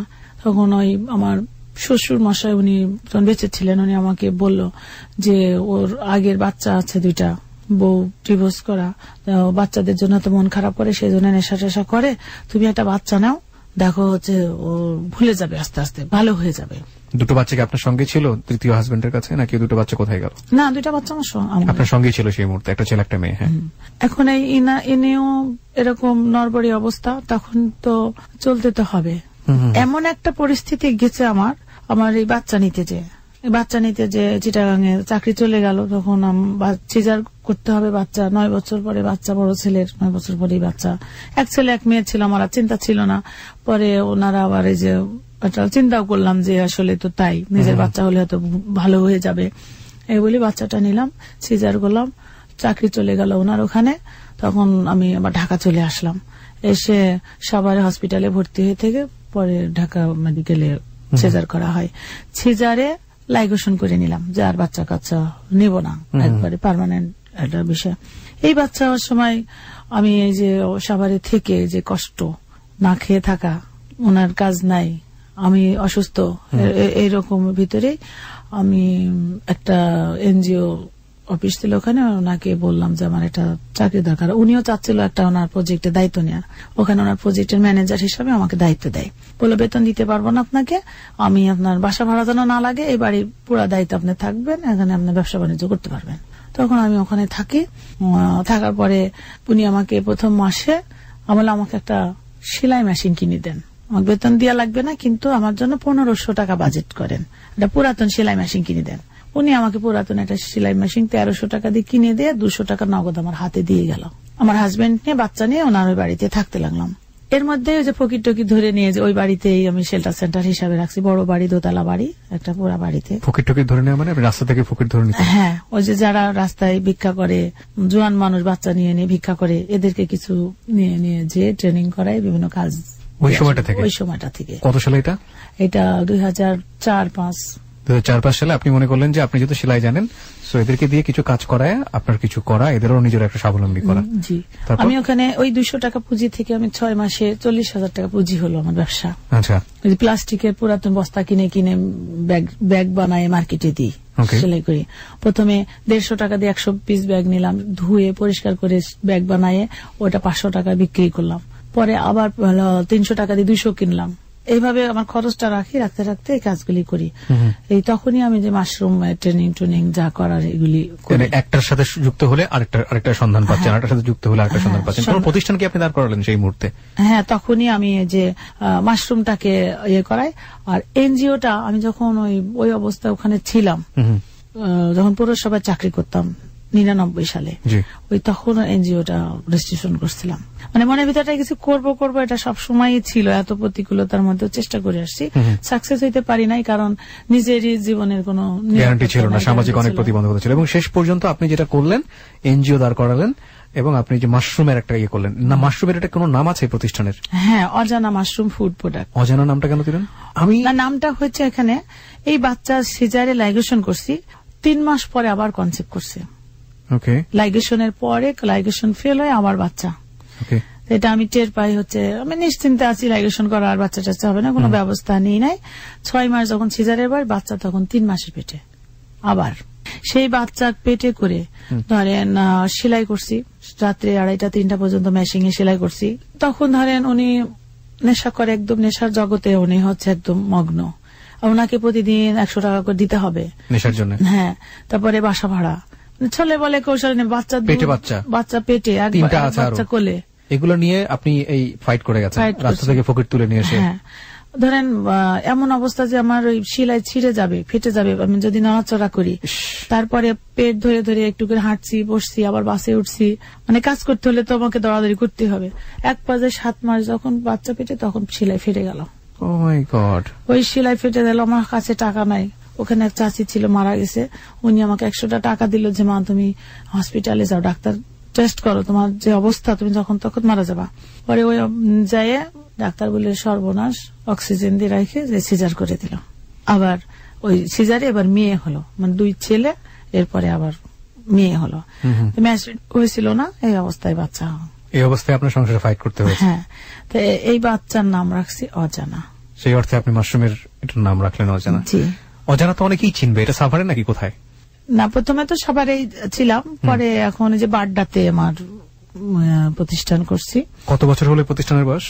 ট্রেড লাইসেন্স করছি পরে, কিন্তু 2006 সাল থেকে আমি মাশরুম নিয়ে কাজ করি। আচ্ছা, আপনি শুরু করেছিলেন কয় টাকা দিয়ে? সবকিছু যদি মিলাই বলি 1300 টাকার মেশিন দিয়ে, তাই তো? এখন আপনার এই যে অজানা ফুড প্রোডাক্টস, যেটা আপনি বললেন মাশরুম চাষ করেন, একটা এনজিও দাঁড় করিয়েছেন, সেই এনজিও কি কাজ করে আপনার? এনজিওটাকেও ওই মাশরুমের একটা সাপোর্ট দিচ্ছি, মানে ফকিরদেরকে হেল্প করেন। আমি যত জানি যে এখন পর্যন্ত আপনি সেটা করে যাচ্ছেন, ফকিরদেরকে নিয়ে গিয়ে আপনি ট্রেনিং করান, ওদেরকে কাজের ব্যবস্থা করে দেন। আরেকটা জিনিস আমি জানি আপনার সম্পর্কে, সেটা হচ্ছে কাজের বুয়া, বাসায় যা সাপ্লাই দেওয়া বা এই করে, এটার একটা প্রতিষ্ঠান আছে আপনার। এটা কত সালে শুরু করেছেন? আসলে এটা তখনই শুরু করেছি, ফকিরদের ভিতর থেকে শুরু করছি। কিছু হ্যান্ডিক্রাফট করে দিই, আমরা ট্রেনিং করায় কাজ দিই। কিছু গার্মেন্টস এর মেশিন আবার নিয়ে আসলাম, নিয়ে এসে বাড়িতে অপারেটর রেখে তাদেরকে অপারেটর বানায় গার্মেন্টসে দিলাম। কিছু মহিলা ছিল যাদের কোনো কাজই করানো যাচ্ছে না, গার্মেন্টসও না, বাসায় বসে সেলাইয়ের কাজও না। তখন তাদেরকে আমি বুদ্ধি করলাম যে এদেরকে বাসা বাড়িতে কাজ দেওয়া যায়। রান্না শিখালাম, আদব কায়দা, টেলিফোন রিসিভ করা, এগুলি শিখানোর পরে 2005 সালে আমি ইত্তেফাকে একটা সার্কুলার দিলাম যে বাসা বাড়িতে কাজের মানুষ দিচ্ছি। বুদ্ধি করে আমি এই সার্কুলারটা দিলাম। দেওয়ার পরে দেখি যে প্রচুর সারা, মানে মানুষের প্রচুর চাহিদা কাজের মানুষ নেওয়ার জন্য। তখন আমি এগুলি যখন দেওয়া হয়ে গেল, ফুরাই গেল, আমার তো আর সেই অ্যাবিলিটি নাই যে অনেক ফকির নিয়ে যে বসায় খাওয়াইয়ে রাখবো। তো এরা যে সেলাই টেলাই কাজ করতো, এখান থেকে আসতো প্রায় 80,000 টাকা ওদের দিয়ে আমি ইনকাম করতে পারতাম মাসে। কিন্তু ওদের পিছনে খরচ হতো আমার প্রায় 1.5 লক্ষ টাকা। বাকিটা আমার ওই জমি বিক্রি করতে হতো, ধার করতে হতো, বাচ্চা দুধ কিনতে পারছি না, বাচ্চার খাওয়ার নাই, কিন্তু ওদের তো নিয়ে আসছে যে ওদের তো খাওয়াতে হবে। পরে আমি আর শেল্টার সেন্টার ধরে রাখতে পারি নাই, আর কারো কাছে সাহায্য সহযোগিতার জন্য আসলে যাই নাই। যদি সরকারের কাছে যাইতাম বা বিভিন্ন লোকজনের কাছে যদি অ্যাপ্লাই করতাম, হয়তো সহযোগিতা আমি পাইতাম, কিন্তু ওইভাবে আমি। এখন আপনার এই প্রতিষ্ঠানগুলোর কি অবস্থা? এখন ওই মেড সার্ভেন্ট সিকিউরিটি সার্ভিস এই জন্য করছি যে আমার পিছনে অনেক বাধা আসলো যে আমি সমাজসেবা রেজিস্ট্রেশন নিয়ে এটা আদম ব্যবসা হয়ে যায়। সে কারণে আমি আবার জয়েন্ট স্টক থেকে ওই উৎস নাম দিয়ে উৎস maid servant and security service licence করে নিচ্ছি। নিয়ে ওদেরকে আমি এই খাতে কাজে লাগাই। এখন এটা আছে, এক্সিস্ট আছে। আমি যদি একেবারে মোটা দাগে জানতে চাই, আপনার তৃতীয় হাজবেন্ড যিনি, ওনার সঙ্গে আপনার সম্পর্ক এখন আছে না নাই? সম্পর্ক আছে বলতে সম্পর্ক নাই তাও না, এক ধরনের দূরত্ব আছে। হ্যাঁ। আপনার 4 সন্তান কি আপনার কাছেই থাকে? 4 সন্তান বলতে বড় ছেলেটাকে তার বাবা নিয়ে নিচ্ছে, আমি যতবার নিয়ে আসি স্কুলে নিয়ে, আর ওকে নিয়ে যায় মাঠে দেয়, বিভিন্ন ধরনের। আপনার কাছে আছে? হ্যাঁ, অশ্রু জানে আপনার জীবনের গল্প, জানে তার জীবনের গল্প জানে। হ্যাঁ, অশ্রু জানার পরেই তো আরো কষ্ট। অশ্রুকে লোকে বলে দিচ্ছে আমি ওর আপন মা না, আমার প্রতি তার বিরূপ ধারণা, আপন মা না, সেই কারণে মেয়েটাও মনে কষ্ট পায়, আমিও খুব কষ্ট পাই। আর বাকি যে দুটো, এই দুটো আছে আপনার কাছে আছে? জি। আপনার এই যে প্রতিষ্ঠানগুলো আর্থিক ভাবে যদি বলি, এটার আর্থিক মূল্যমান এখন কত হবে সব মিলে? আপনি প্রতি মাসে বিনিয়োগ, পুঁজি টুজি সবকিছু মিলিয়ে? প্রতিষ্ঠানে বলতে আপনার এনজিও তো লাভজনক কোন প্রতিষ্ঠান না, এটা স্বেচ্ছাশ্রম সেবা। আমি এটাকে টিকায় রাখার জন্য আমি মাশরুমটাকে কাজে লাগাইছি। এখানে ওই বেকার মানুষগুলিকে এখানে কাজ দিতে পারছি, আবার এখান থেকে যে অর্থটা আসছে তাতে আমি পরিচালনা করতে টিকে আছি আর কি। আচ্ছা, আপনি একটা পথের সন্ধান পেয়েছেন, নিজে স্বাবলম্বী হয়েছেন, আরো মানুষকে আপনি স্বাবলম্বী করছেন। আপনি বেশ কিছু অ্যাওয়ার্ডও পেয়েছেন রাষ্ট্র কর্তৃক, তাই কি? কি অ্যাওয়ার্ড পেয়েছেন? আমি এমনি স্বর্ণপদক পেয়েছি 9টা মতো। 9টার মতো আপনি গোল্ড মেডেল পেয়েছেন? জি। আরো 28টা মতো অ্যাওয়ার্ড পেয়েছি বিভিন্ন প্রতিষ্ঠান থেকে আমাকে সম্মানজনক ভাবে দেওয়া হয়েছে। আর লাস্টে এই যে আমি আবার আনসারের ট্রেনিং করি এর ভিতরে। আনসারের ট্রেনিং করার পরে আমি আমিনবাজার ইউনিয়নের দলনেত্রী হিসাবে অ্যাপয়েন্টমেন্ট লেটার পাই। এখন আমি সেখানে দায়িত্বে আছি, দায়িত্ব পালন করছেন। So this is our guest Jannatul Ferdous beauty. তার কমপ্লিমেন্টারি কমেন্টসে আমি একটু পরে আসবো, তার আগে আপনাদের ফেসবুক কমেন্টসগুলো আমি পড়তে চাই। আমি শুধু একটা বিষয় মোটা দাগে বলি, তার যে জীবনের গল্প সেটা আগাগোড়াই প্রতিকূলতার গল্প, এবং সামাজিকভাবে, রাষ্ট্রীয়ভাবে, পারিবারিকভাবে, অর্থনৈতিকভাবে একটা কন্যা শিশু কি পরিমাণ নির্যাতিত হতে পারে সেটার গল্প। কিন্তু এত কিছু হওয়ার পরও, এটা একটা পুরুষের ক্ষেত্রে হতে পারে, আমি অস্বীকার করছি না, সে বিভিন্ন অ্যাঙ্গেল থেকে হতে পারে। এত কিছু হওয়ার পরও একটা মানুষ দমে যান না, এত কিছু হওয়ার পরেও একটা মানুষ স্বপ্ন দেখেন, এত কিছু হওয়ার পরেও একটা মানুষ নিজে বেঁচে থেকে আরো অন্য মানুষকে বাঁচানোর স্বপ্ন দেখাতে পারেন। সেই গল্পটা হচ্ছে আজকের গল্প। আমরা যারা বিভিন্ন রকম ফ্রাস্ট্রেশনে ভুগি, আমরা যারা মনে করি আমার চেয়ে কষ্টে আর কেউ নেই, আমরা যারা মনে করি পৃথিবীতে আল্লাহ আমাকেই শুধু পাঠিয়েছেন কষ্ট করার জন্য, তাদের প্রত্যেকের আজকের এই জীবনের গল্পটা শোনা উচিত। আমি শুধু একটা কথাই বলতে চাই শেষে এসে, একজন বিউটি যদি পারেন, একটা কন্যা শিশু যদি পারেন, একজন নারী যদি পারেন, তাহলে আপনারা কেন পারবেন না? আপনারাও পারবেন। এই পারার বিশ্বাসটা আপনারা নিন আজকের এই হ্যালো 8920 থেকে। এটাই হচ্ছে আমাদের প্রার্থনা বলতে পারি আমরা। আচ্ছা, আমরা এই পর্যায়ে আপনার লিসনারদের যদি কিছু বলার থাকে, খুব শর্ট করে, খুব ছোট করে কিছু বলার আছে, যারা লাখ লাখ শ্রোতা এই মুহূর্তে জেগে আমাদের রেডিওতে আছেন, শুনছেন, তাদের উদ্দেশ্যে আপনি কিছু বলতে চান?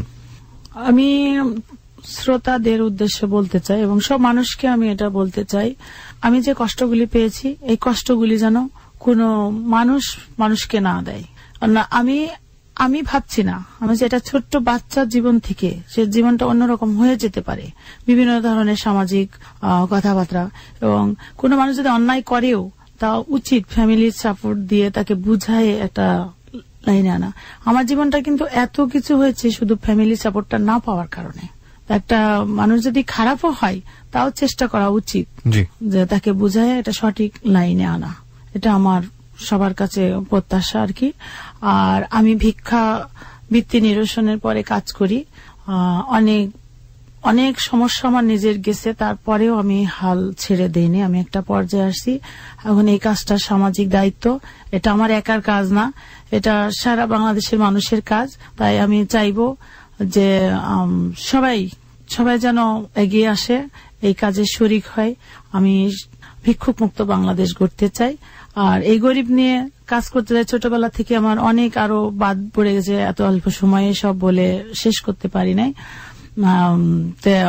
আমার বাংলাদেশের মানুষ যেন কারোর কাছে হাত না পাতে, ভিক্ষা না করে, এরা যেন কাজ করে খায়।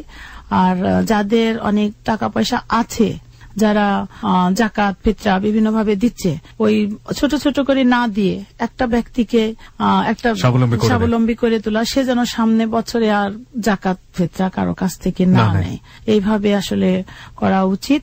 আর আমি একটা শেল্টার সেন্টারের জন্য চেষ্টা করছি, প্রত্যেকটা জেলাতে যেন একটা ভিক্ষুকদের জন্য শেল্টার সেন্টার থাকে, এটা আশা করছি। আর আমি চাই যে নারীরা যেন নিজেকে ছোট মনে না করে, যে একটা অ্যাক্সিডেন্ট হয়েছে ওখান থেকে শেষ হয়ে গেলাম, বা অনেকে আত্মহত্যা করে, নষ্ট হয়ে যায়, এসব কিছু না করে আমরা কিছু করতে চাই। আমরা মানুষ হিসাবে বাঁচতে চাই, নট নারী, নট পুরুষ। মানে নিজের পায়ে দাঁড়ানোর জন্য প্রত্যেকটা নারী যেন এই সৎ সাহস নিয়ে, বুকে সাহস নিয়ে ঘুরে দাঁড়ায়।